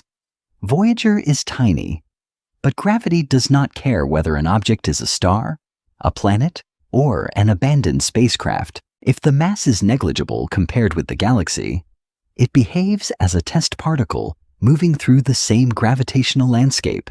The spacecraft's own gravity has no meaningful influence on the Milky Way. The Milky Way's gravity controls everything about the spacecraft's long-term orbit. Escaping the galaxy requires far more than escaping the Sun. At the Sun's location, estimates of the galactic escape speed are much higher than the additional 15 kilometers per second Voyager carries relative to the Sun. The precise value depends on the adopted model for the Milky Way's mass, especially the dark matter halo, but the conclusion is robust. Voyager's current galactic velocity is below the local escape requirement. It remains gravitationally bound to the Milky Way. This does not guarantee it will remain bound forever. Future gravitational encounters can exchange energy. The galaxy itself may change. Interactions with other galaxies could restructure the entire potential. At present, however, Voyager is not heading toward permanent escape from the Milky Way. It is joining the galactic circulation if it remains bound for 10 trillion years. A simple order of magnitude estimate suggests it could complete roughly 40,000 galactic revolutions. The exact number cannot be known because its orbital period will not remain perfectly constant. 40,000 revolutions sounds repetitive. They would not be. The first orbit would occur in a galaxy still recognizable as the Milky Way. Later orbits would unfold after generations of stars had formed and died. The Sun would eventually leave the main sequence. Galactic structures would evolve. Encounters would alter Voyager's energy and angular momentum. A return to a similar radius would not recreate an earlier state. The galaxy has no fixed road for the spacecraft to follow. Its orbit is a path through a changing gravitational field, not a groove carved into space. Voyager is therefore not making a straight journey toward the edge of the universe. It is becoming an extraordinarily small artificial satellite of the Milky Way. If the galactic potential were perfectly smooth, that orbit might be projected far into the future. But the Milky Way contains hundreds of billions of gravitational disturbances, and every one of them can pull Voyager slightly away from the path predicted today. If the galactic potential were perfectly smooth, Voyager's orbit might be projected far into the future. But the Milky Way contains hundreds of billions of gravitational disturbances, and every one of them can pull the spacecraft slightly away from the path predicted today. Voyager 2 will almost certainly never strike a star. That statement may seem surprising. The spacecraft could orbit the galaxy tens of thousands of times, crossing an immense total distance through regions containing stars, planets, gas clouds, and stellar remnants. Yet the Milky Way is overwhelmingly empty. In the solar neighborhood, the average separation between stars is measured in light years. Proxima Centauri, the nearest known star to the Sun, is more than 4 light years away. The physical radius of a star is tiny compared with such distances. The Sun is about 1.4 million kilometers across. A light year is nearly 9.5 trillion kilometers.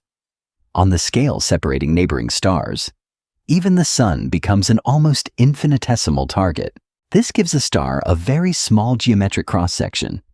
The geometric cross-section represents the area an incoming object must intersect to produce a direct collision. If trajectories were distributed randomly through an enormous volume, only a minute fraction would pass through the actual physical disk of a star. Gravity increases this target slightly. An approaching spacecraft does not always continue along a perfectly straight line. The star's gravitational field bends its trajectory inward.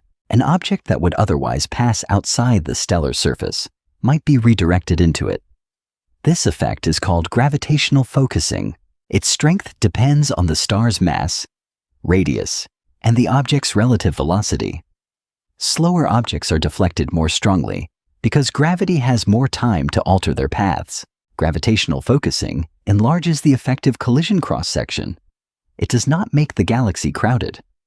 The separation between stars remains so large that even an expanded target occupies an almost negligible fraction of interstellar space. The chance of Voyager striking a planet is smaller still. Because planets have far less physical area and occupy only tiny regions around their stars, Voyager does not need to collide with anything for its orbit to change.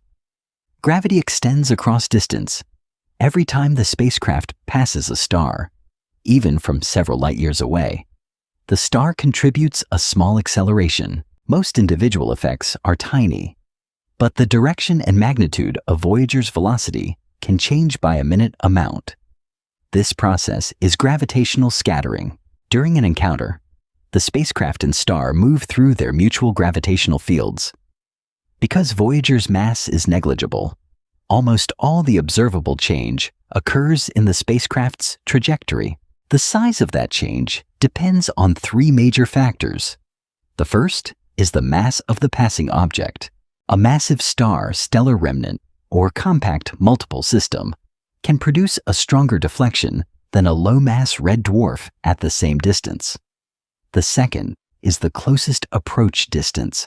Gravity becomes stronger as separation decreases. A relatively close passage can dominate many more distant encounters. The third is relative velocity.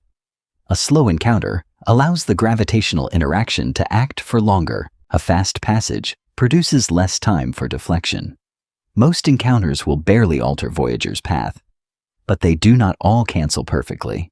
Across millions, billions, and trillions of years, small changes accumulate.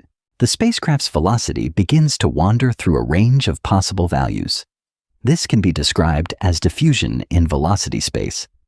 The term does not mean Voyager physically dissolves. It describes how repeated gravitational perturbations gradually spread the possible values of its velocity and orbital parameters.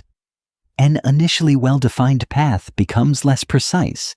Its orbital energy changes slightly. Its angular momentum changes slightly. Its inclination, eccentricity, and distance from the galactic center can drift. Single stars are only one source of perturbation. Binary systems can produce more complicated gravitational encounters. Two stars orbiting a common center of mass create a time-dependent field. In a sufficiently close passage, a third object can exchange energy with the binary. This is one mechanism capable of producing much larger changes than a distant encounter with one isolated star. Stellar remnants add another population. White dwarfs contain roughly stellar masses compressed into bodies comparable in size to Earth. Neutron stars compress still greater densities into spheres only tens of kilometers across. Stellar mass black holes may be almost invisible unless they interact with surrounding matter or a companion. Their physical sizes are small, making direct collisions exceptionally rare. Their gravitational influence depends on mass, not visible brightness. An unseen compact object can therefore perturb a trajectory, even though no luminous star marks its position. Giant molecular clouds operate on a different scale.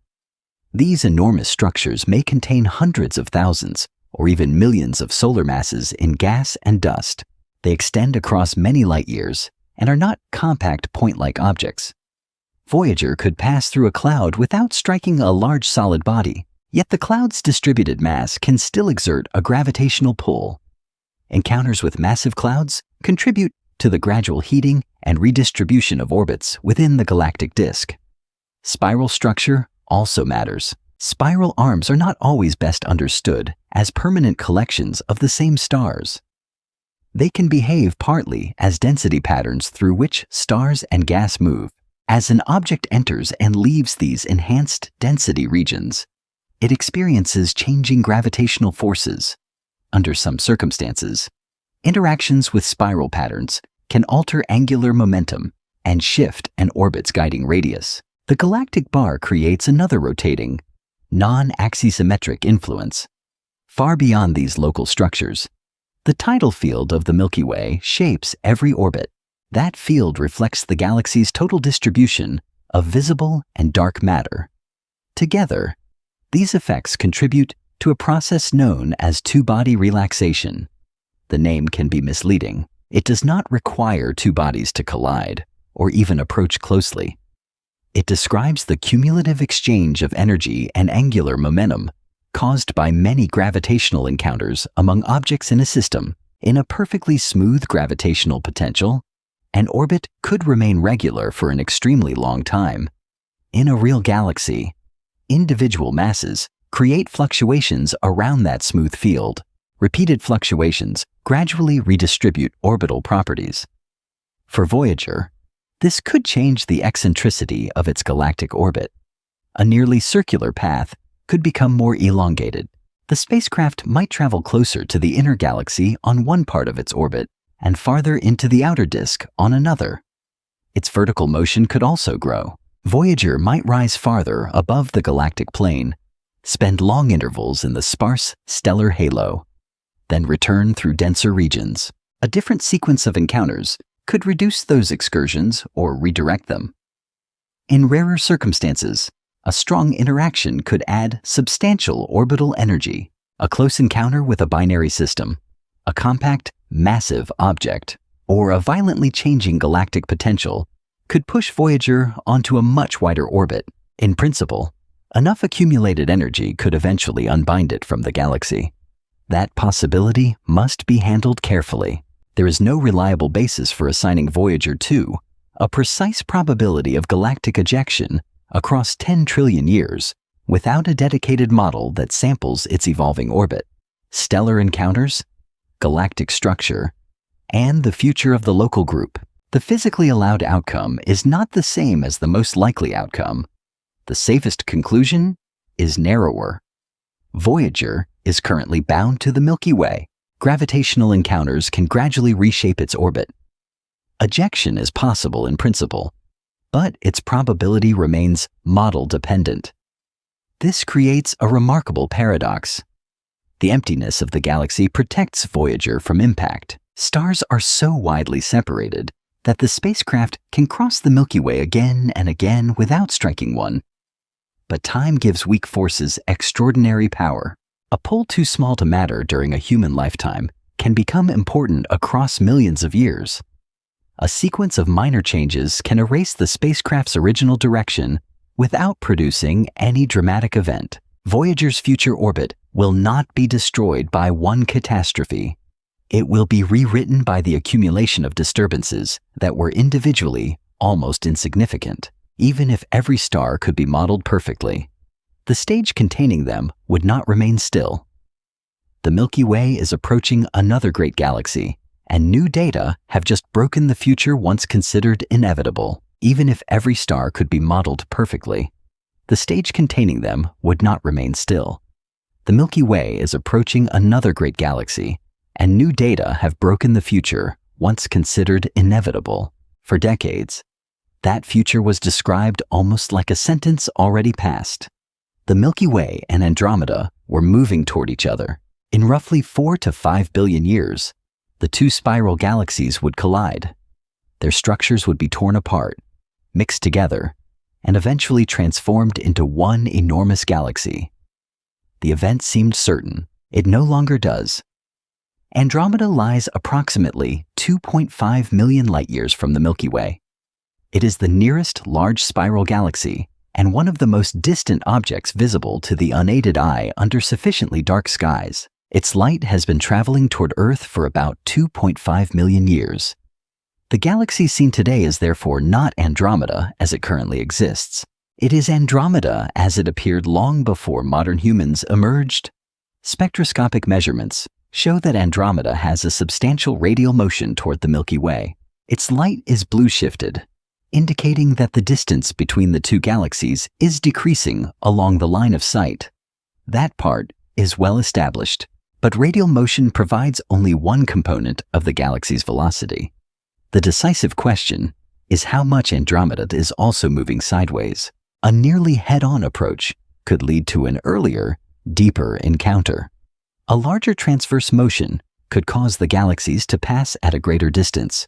Even a relatively small difference in sideways velocity becomes enormous when projected across millions of light years and billions of years. Measuring that motion is extremely difficult. Andromeda is not a single point. It is a vast rotating system containing hundreds of billions of stars, gas, dust, dark matter, satellite galaxies, and internal motions. Astronomers must separate the movement of individual stars from the movement of Andromeda as a whole. The apparent shift across the sky is tiny because of the galaxy's great distance. Earlier observations supported a future collision strongly enough that it entered textbooks, documentaries, and scientific visualizations as the expected fate of the local group. Some models even gave the anticipated remnant an informal name, Milky Way. Then the calculation became more complete. A 2025 study published in Nature Astronomy used updated observations from the Gaia and Hubble space telescopes, together with modern estimates of galactic masses and motions. Most importantly, the researchers did not treat the future as a simple two-body problem involving only the Milky Way and Andromeda. They included other major members of the local group. One was the Triangulum Galaxy, also called M33. The other was the Large Magellanic Cloud, a massive satellite galaxy associated with the Milky Way. When the uncertainties in the positions, velocities, and masses of these galaxies were included, the old picture of an unavoidable merger weakened dramatically. The simulations indicated a probability close to 50% that the Milky Way and Andromeda would not merge within the next 10 billion years. The result did not prove that they will miss. It showed that current observations allow substantially different futures. A merger remains possible. A close passage without merger is also possible. The difference depends on measurements that still carry enough uncertainty to shift the outcome from one branch to another. The Large Magellanic Cloud plays a surprisingly important role. It is often presented as a small companion beside the enormous Milky Way, but small is relative. The Large Magellanic Cloud contains enough mass to influence the motion of the Milky Way's disk and inner regions around their shared center of mass. The Milky Way is not sitting perfectly still while its satellite circles around it. Both respond to each other. The Large Magellanic Cloud may also be on a relatively recent infall into the Milky Way system, making its dynamical influence particularly relevant. Its orbit can shift the Milky Way's motion away from the trajectory predicted by simple Milky Way Andromeda model. That shift may reduce the chance of a direct merger on the formerly accepted schedule. M33 pulls the system in another direction. It is the third largest major galaxy in the local group and is gravitationally associated with Andromeda. Its mass and motion affect Andromeda's trajectory. While Andromeda controls much of M33's orbital future, adding M33 can change the merger probability. The final outcome, therefore, depends on a gravitational conversation among several galaxies, not a duel between two isolated spirals. This is the same lesson that appeared in Voyager's stellar encounters, now expanded to an almost unimaginable scale. A prediction is only as complete as the system included in the model. An omitted star can alter a spacecraft's forecast. An omitted galaxy can alter the future of the Milky Way. The 2025 result also requires careful interpretation. A roughly 50% chance of no merger within 10 billion years does not mean a 50% chance that the galaxies will remain separate forever. Time limits matter. In some scenarios, the Milky Way and Andromeda may pass each other during the first encounter without immediately combining. Their visible disks could avoid a direct collision while their much larger dark matter halos overlap and interact. The encounter could still reshape both galaxies. Tidal forces would act across enormous distances. The side of each galaxy closer to the other would experience a slightly stronger gravitational pull than the far side. This difference can stretch stellar disks, disturb spiral structures, and pull out long tidal streams of stars and gas. The galaxies do not need to merge for their present forms to be damaged. Their dark matter halos could also exchange energy and momentum. As each galaxy moves through the extended matter surrounding the other, it creates a gravitational wake. That wake pulls backward on the moving galaxy. The process is called dynamical friction. Despite the name, it is not friction caused by surfaces touching. It is a collective gravitational effect. The moving galaxy draws surrounding matter into an overdense wake, and the gravity of that wake removes orbital energy and angular momentum. A first passage could therefore slow the galaxies enough for gravity to pull them together again. They might separate for billions of years, return for another encounter, and merge later than earlier models predicted. Other trajectories could keep them apart for longer. The key conclusion is not that the collision has been canceled. It is that the schedule and even the outcome remain uncertain. If a merger eventually occurs, stars inside the galaxies will still rarely collide directly. Galactic images create the impression of crowded structures, but the distances between individual stars remain enormous. The two stellar populations could pass through each other while almost every star avoids physical contact. The gravitational field would tell a different story. As two galaxies interact, their mass distributions change continuously. Orbits that were stable in one potential can be stretched, tilted, or completely reorganized in the next. Voyager 2 would respond like any other low-mass object. It would not be struck by a solid wall of stars. It would be carried through a gravitational landscape that was being rebuilt around it. Several outcomes remain physically valid. Voyager could remain inside a recognizable descendant of the Milky Way if no near-term merger occurs. It could become part of a combined galactic remnant if the Milky Way and Andromeda eventually merge. It could be displaced onto a distant orbit in the outer halo, spending most of its time far beyond the bright central regions. In a rarer branch, a sequence of strong gravitational interactions could send it into intergalactic space. No precise probability should be assigned to any one of these outcomes without a calculation built specifically for Voyager's evolving trajectory. Probabilities derived for the Sun, a generic stellar system, or another modeled object cannot simply be transferred to the spacecraft. Their starting conditions, masses, locations, and encounter histories are different. After a few billion years, science does not merely lose Voyager's exact coordinates. It loses certainty about the shape of the galaxy that will contain it, but billions of years are still only the beginning. To reach 10 trillion years, Voyager must continue through a span approximately 700 to 25 times longer than the present age of the universe. Billions of years are still only the beginning. To reach 10 trillion years, Voyager must continue through a span approximately 725 times longer than the present age of the universe. The universe is now about 13.8 billion years old. That already exceeds any timescale the human mind encounters naturally. The oldest civilizations occupy only a tiny fraction of it.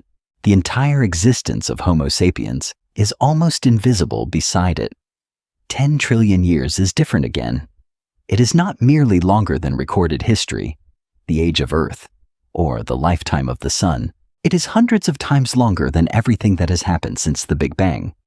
By then, the Sun will be long dead. Today, the Sun remains on the main sequence.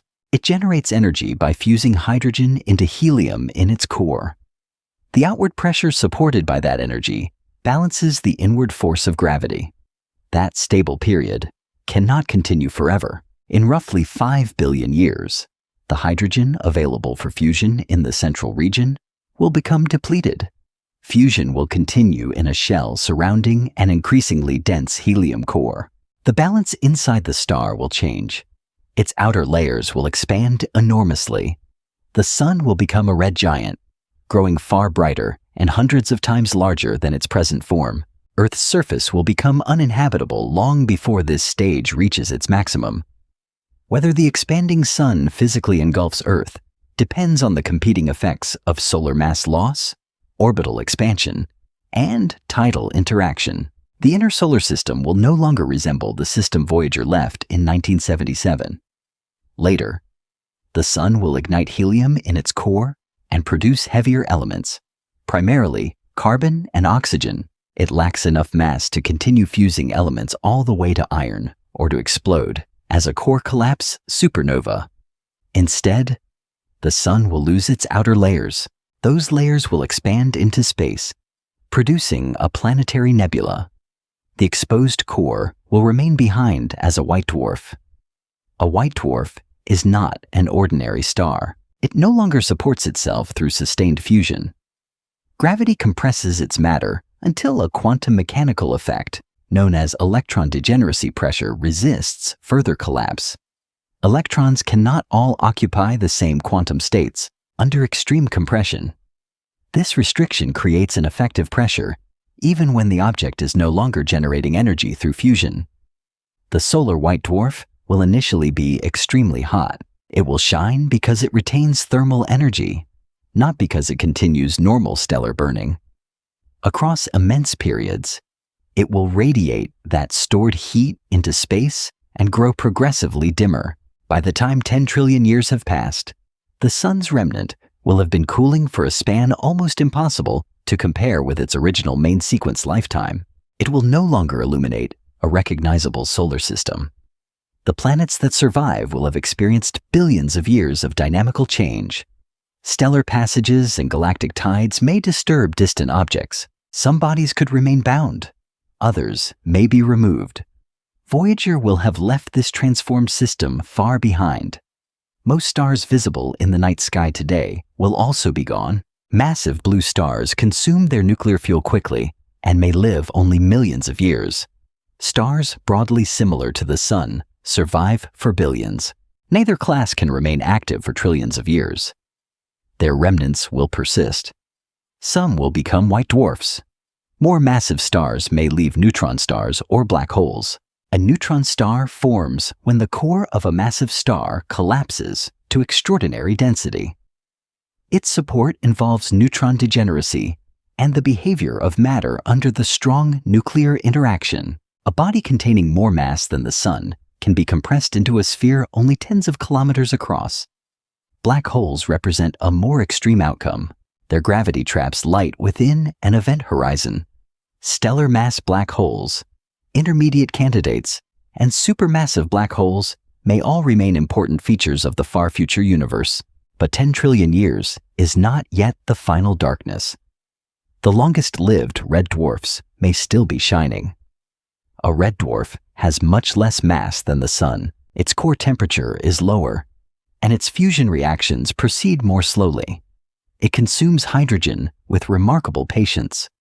Low-mass stars also possess an important structural advantage.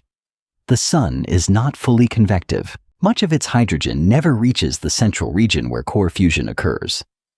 When the core supply changes, the star's life enters new stages even though hydrogen remains elsewhere. Many low-mass red dwarfs can mix material through a much larger fraction of their interiors. Convection carries helium away from the center and brings fresh hydrogen inward. This allows the star to use a greater percentage of its fuel. The result is a lifetime measured not in billions, but potentially in trillions of years. The smallest hydrogen-burning stars may endure for periods comparable to or longer than the 10 trillion year mark. Their exact evolution cannot be confirmed through direct observation, because the universe is not old enough for even one such star to have completed its full life cycle. Their futures are calculated through stellar models grounded in known physics. At 10 trillion years, the universe may therefore retain islands of starlight. They will not resemble the brilliant stellar populations seen today. The most luminous stars will be gone. Sun-like stars will be remnants. Star formation will be far weaker because much of the easily available cold gas will have been consumed, expelled, heated, or locked inside compact objects. Some star formation may persist under special conditions. Gas can be recycled through stellar mass loss, mergers, or gravitational interactions. But the cosmic production of new stars will not continue at its present rate. The visual character of galaxies will change. Their light will become dimmer and redder. Low-mass stars will dominate the surviving fusion-powered population. White dwarfs and other dark remnants will account for an increasing share of the mass. The present Milky Way will not remain intact in its current form. Even if Andromeda does not merge with it within 10 billion years, the Milky Way will continue evolving. Spiral arms are not permanent painted structures. The central bar changes. Gas moves. Stars migrate. Satellite galaxies interact with the disk and halo. Across 10 trillion years, the galaxy may experience encounters and transformations that cannot be projected individually from the present. The constellations will disappear much sooner. Constellations are patterns created by the temporary positions of unrelated stars as viewed from Earth. Their stars lie at different distances and move along different galactic orbits, across tens of thousands of years. Those patterns distort. Across millions of years, familiar shapes dissolve completely. At 10 trillion years, Orion, Ursa Major, and every other modern constellation have no physical meaning. Most of their original stars no longer exist in their present forms. Even celestial coordinate systems tied to the current sky lose their practical reference points. A location cannot be described using landmarks that have vanished or moved beyond recognition. The universe itself will also have expanded dramatically. Distant galaxies not gravitationally bound to the local group will have receded farther away. Because cosmic expansion accelerates, many regions visible today may eventually pass beyond the horizon from which new light can ever reach the local remnant. Voyager will not notice this in any conscious sense, but the accessible universe surrounding it will become more isolated. Still, this era should not be confused with complete heat death. Heat death refers to a far more remote condition in which usable energy differences have been exhausted to an extreme degree. 10 trillion years is also far earlier than the vast times commonly associated with black hole evaporation through Hawking radiation. Black holes will not all have disappeared. Matter will not have reached perfect equilibrium. Every star will not necessarily be dark. Voyager may therefore travel through a cosmic twilight rather than absolute night. The bright age of stars will be fading. The sky will be redder, emptier, and dominated by long-lived stars and compact remnants. Yet some light may remain. Stellar physics can describe the broad character of that future sky.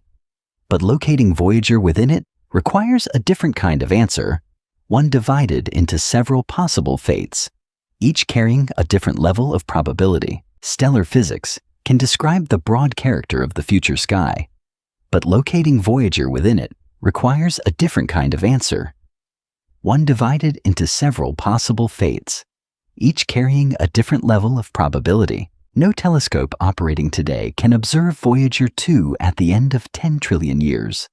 No present supercomputer can calculate one trustworthy coordinate that far ahead. Adding more computing power does not remove uncertain measurements, unknown encounters, or the sensitivity of a changing gravitational system. But physics still provides boundaries. Voyager's future can be organized into 4 broad destinations. The first is a surviving descendant of the Milky Way. This is the most conservative outcome. Voyager is currently gravitationally bound to the galaxy.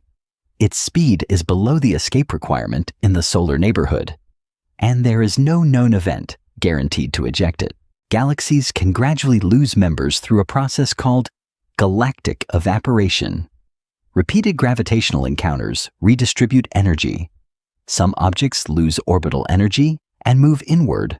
Others gain energy and travel outward. A small fraction may eventually exceed escape velocity, but the full evaporation of a large galaxy is generally associated with timescales vastly longer than 10 trillion years. The exact timescale depends on the galaxy's structure, its environment, the mass spectrum of its objects, encounters with other galaxies, and the long-term behavior of compact remnants.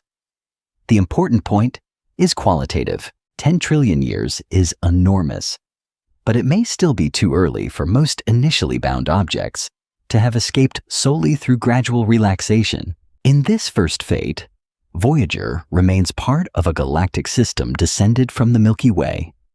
That does not mean it stays near the Sun's former orbit. Gravitational scattering may have altered its eccentricity, inclination, angular momentum, and distance from the galactic center. Its path may bear no recognizable relationship to the direction in which it left Neptune. It remains bound, but its original orbit has been erased. The second fate places Voyager inside a merged galaxy. This branch requires the Milky Way and Andromeda, or their later descendants, eventually to combine. The 2025 analysis showed that a merger within 10 billion years is not guaranteed. It did not establish permanent separation across trillions of years.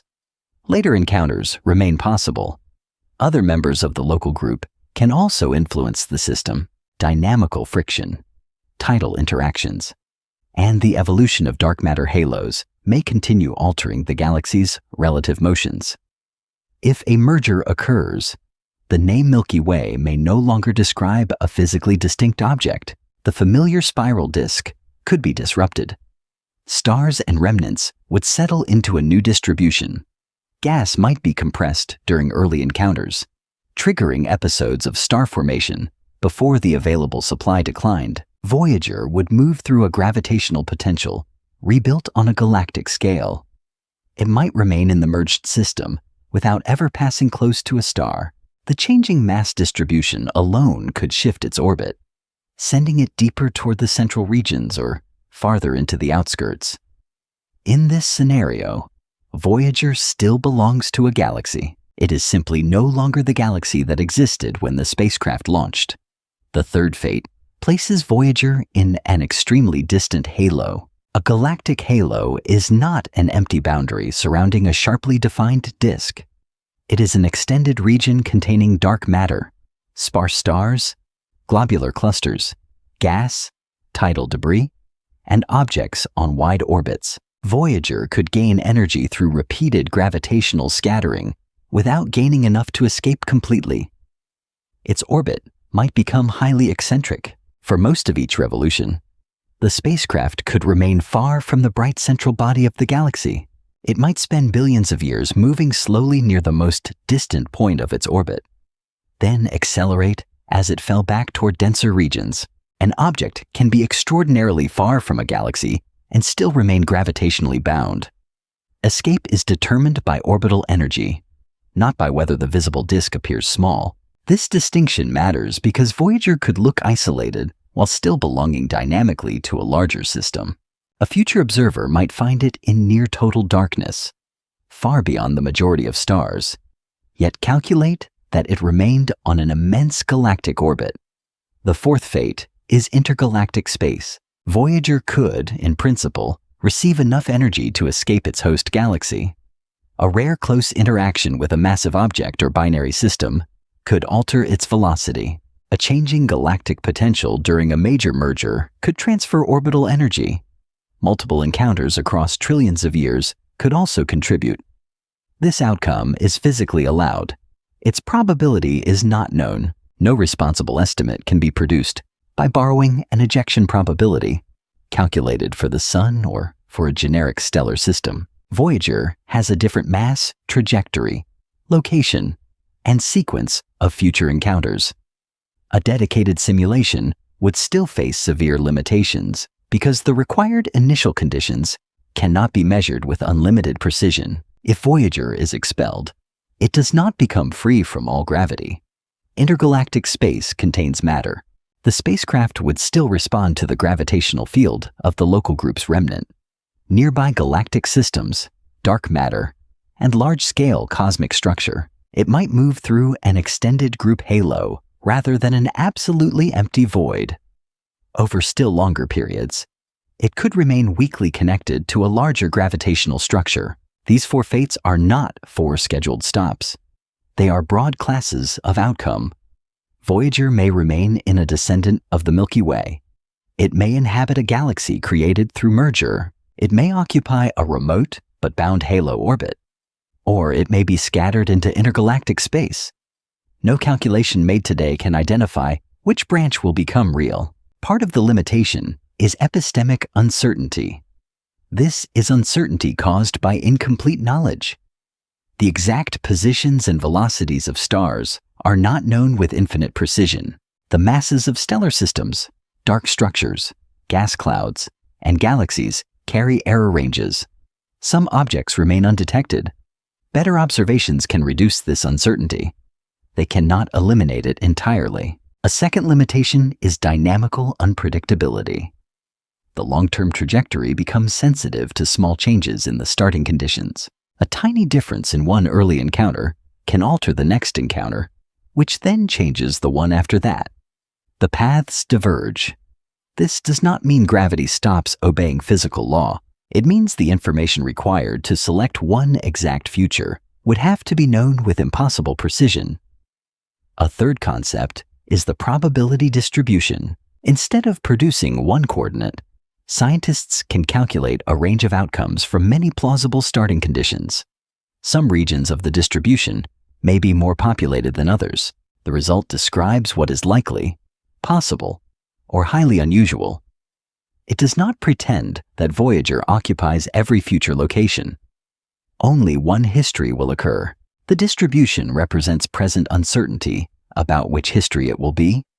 As time extends, the distribution widens. Nearby predictions can remain narrow enough to identify a probable stellar passage. Galactic predictions become broader. After 10 trillion years, the result may specify only whether Voyager is likely to remain bound to some galactic structure. Even that conclusion must carry conditions. The most scientifically defensible answer is therefore not the name of a star. It is not a constellation. It is not a coordinate written to several decimal places. It is a probability map. Voyager will more likely remain associated with a galactic structure than occupy one precisely knowable point derived from its current trajectory.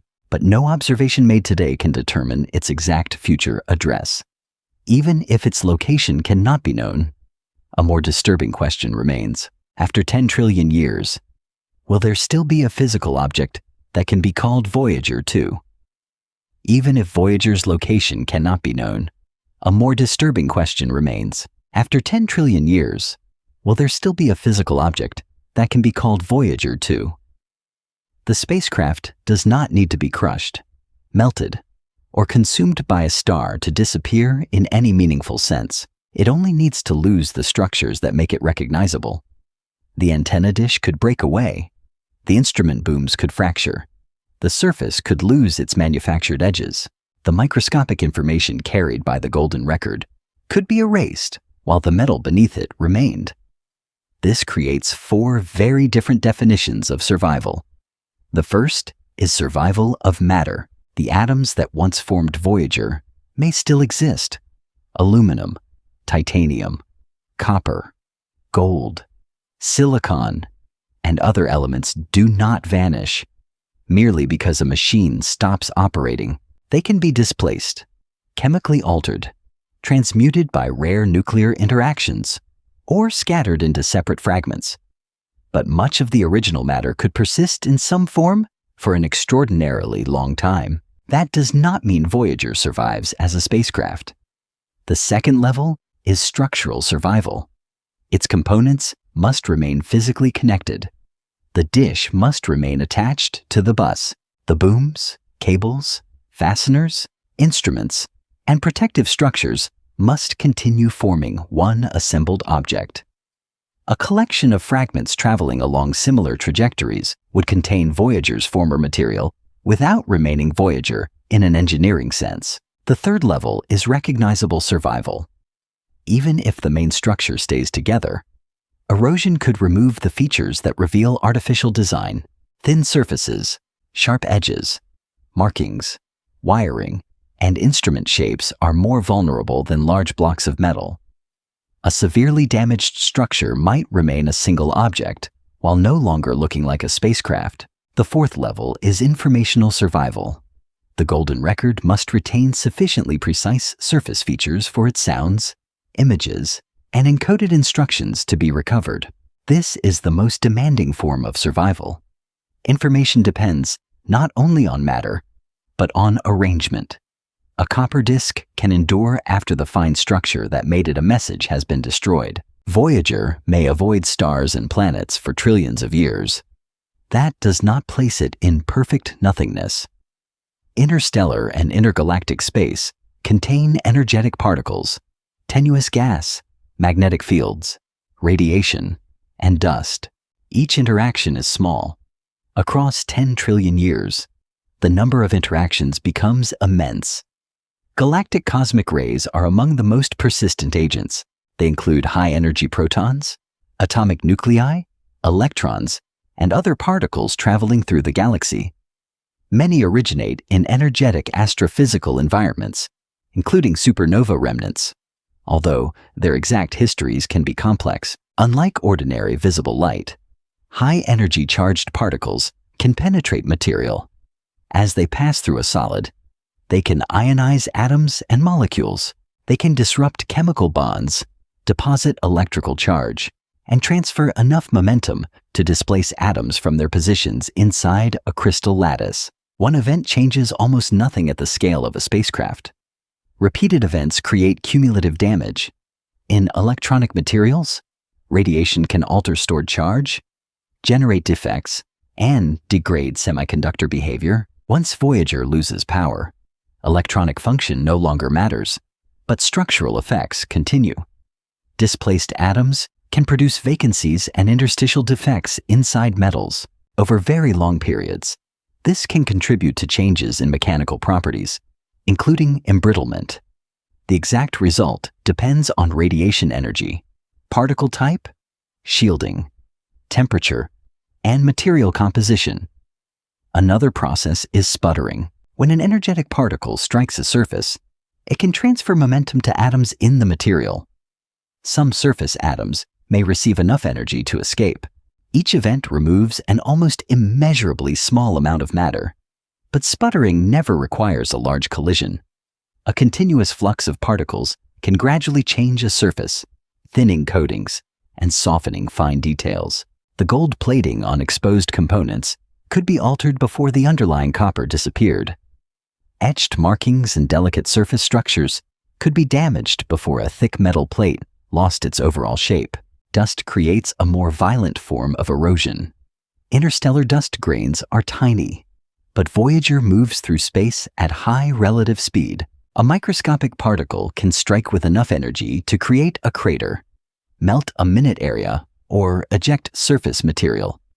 The damage from one grain may be nearly invisible. The danger lies in accumulation. The total erosion depends on the density and size distribution of the dust, the spacecraft's relative velocity, and the amount of time spent in different environments. A path through the galactic disk may expose Voyager to more gas and dust than a long orbit through the sparse halo. Passage through a molecular cloud would create different conditions from travel through intergalactic space. This is why no universal erosion rate can be assigned to Voyager's entire future. Its unknown orbit and unknown material exposure are part of the same problem. Temperature also continues to matter after the spacecraft goes silent. Deep space is not perfectly cold in a simple sense. Voyager absorbs radiation and loses heat by emitting infrared energy. Its temperature depends on the surrounding radiation field, nearby stars, internal radioactive heat, surface properties, and the environment through which it passes. The electrical systems will eventually stop producing operational heat. The RTGs will continue releasing declining thermal energy as plutonium decays, but their output will become progressively weaker. Thermal cycling may occur as Voyager passes through regions with different radiation conditions, a distant stellar passage, movement through a galactic disk, or long residence in a dark halo can change the equilibrium temperature. Different materials expand and contract at different rates. Repeated stresses can weaken joints and interfaces. Polymers, insulating materials, adhesives, lubricants, and coatings are generally more vulnerable than bulk metals. Radiation can break molecular chains. Extreme duration can make flexible materials brittle. Once insulation fails, cables may no longer remain secured. Once adhesives degrade, components may separate. Once thin structural elements weaken, small impacts can produce larger failures. The large antenna dish is not a solid block. It is a shaped engineering structure designed to maintain precise geometry. It does not need to be vaporized to stop looking like an antenna. A fracture, deformation, or separation from the main body may be enough.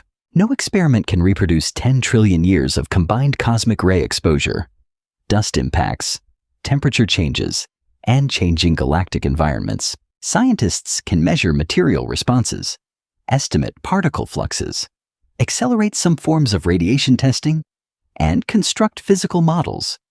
But every conclusion remains conditional. The answer depends on radiation flux. It depends on dust density. It depends on relative velocity.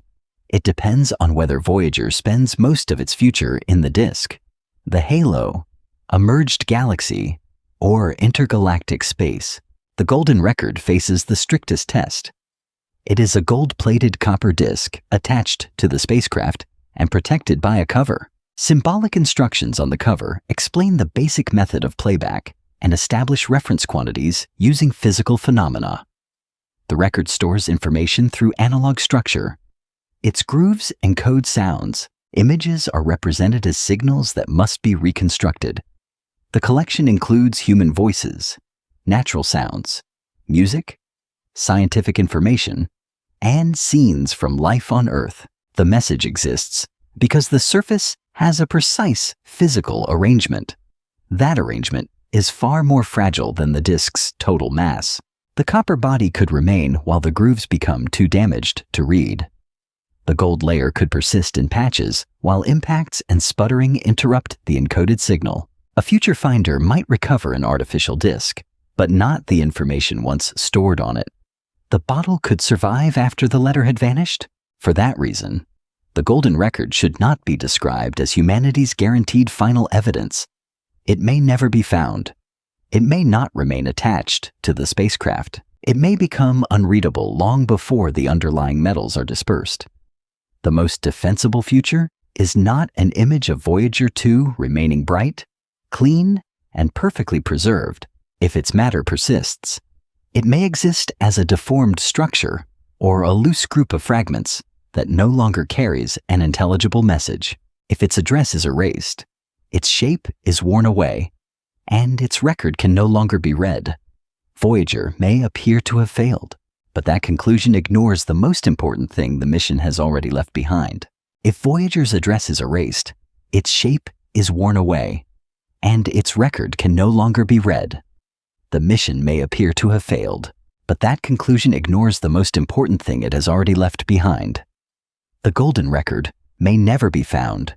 No reliable probability can be assigned to its discovery. Such a calculation would require knowledge of Voyager's exact future orbit, the survival of the spacecraft, the distribution of possible observers, and the ability of those observers to recognize and recover the message. None of those conditions can be predicted across 10 trillion years. Voyager 2 may lose every visible sign of artificial construction. That still would not make its journey meaningless. The spacecraft was never primarily a bottle thrown into the cosmic ocean. It was built as a scientific laboratory. Its first purpose was to observe worlds that could not be studied in detail from Earth. At Jupiter, Voyager 2 examined a violent planetary system shaped by intense radiation, powerful magnetism, active moons, and a turbulent atmosphere. At Saturn, it studied rings, satellites, magnetic fields, and atmospheric structure. Then it continued farther. Voyager 2 became the first spacecraft to fly past Uranus. It discovered new moons and rings, measured a strangely tilted magnetic field, and observed an atmosphere that had once appeared almost featureless from a distance. 3 years later, it reached Neptune. The spacecraft revealed powerful winds, changing clouds, rings, previously unknown moons, and the Great Dark Spot.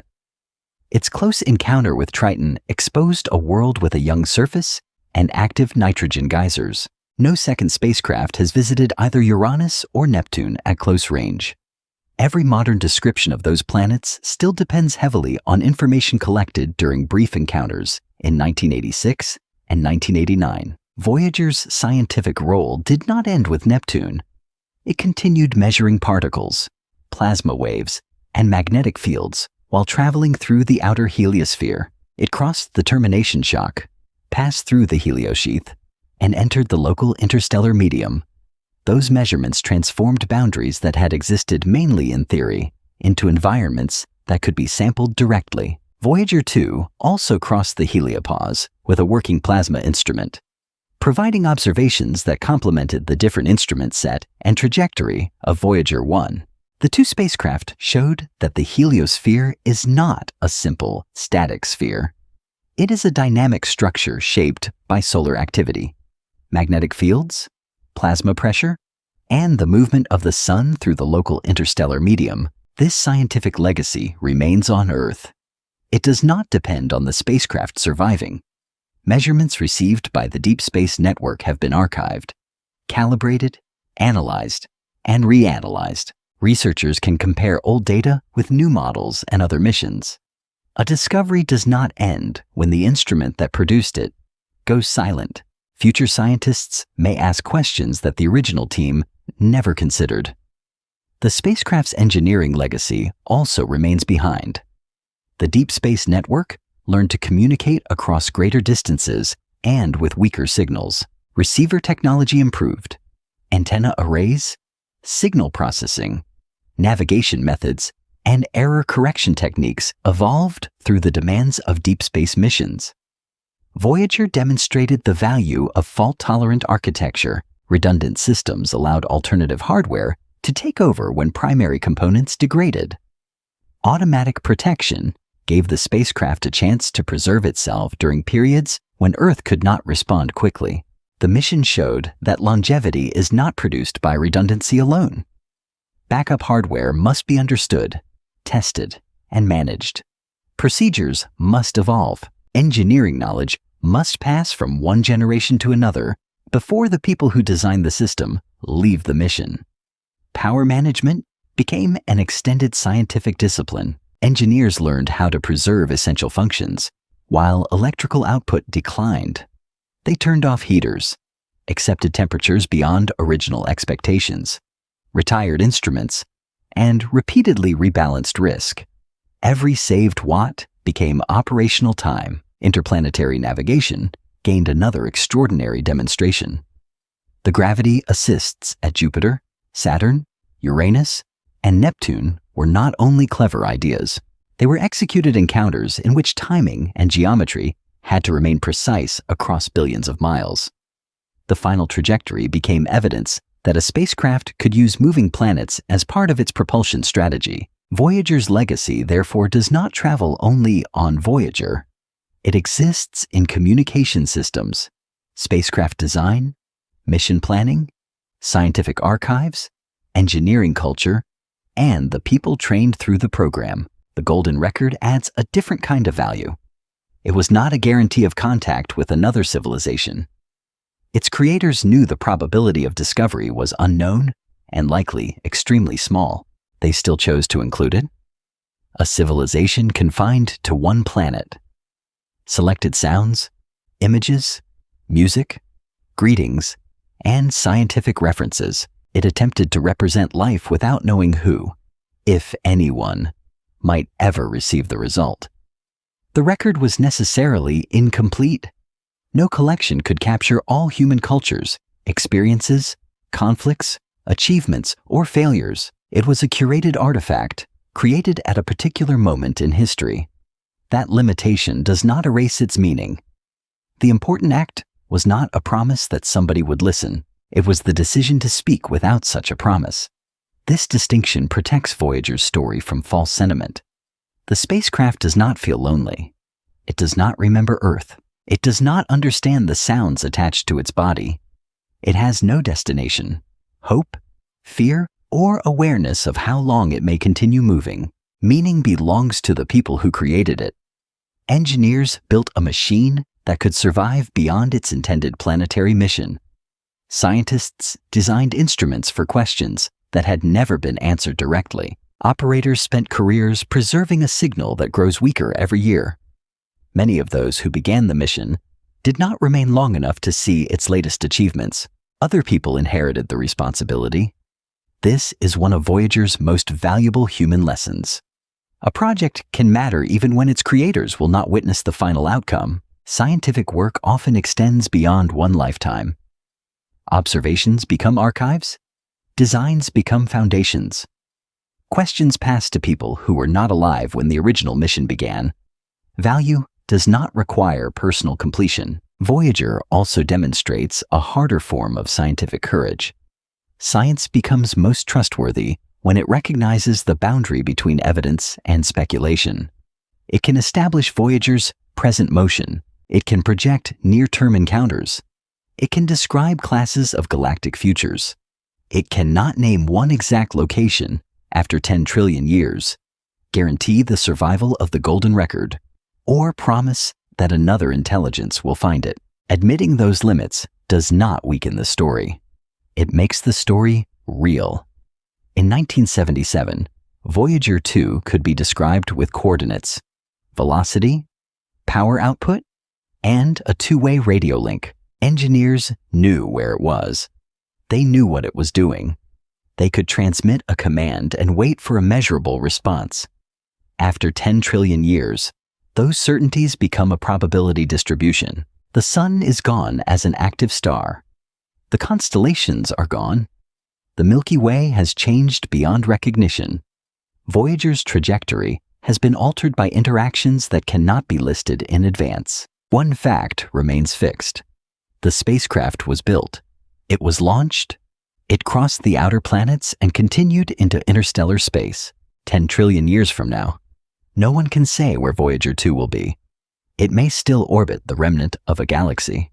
It may have been thrown into the space between galaxies. Only pieces of unrecognizable matter may remain. But the journey does not need a destination to possess meaning. Voyager 2 transformed the curiosity of a civilization that exists for a cosmic instant into motion that may continue for trillions of years. The spacecraft may lose its signal, its shape, and even its message. What it proved remains unchanged. Human beings once looked into the darkness, understood that no promise was waiting there, and still chose to reach outward.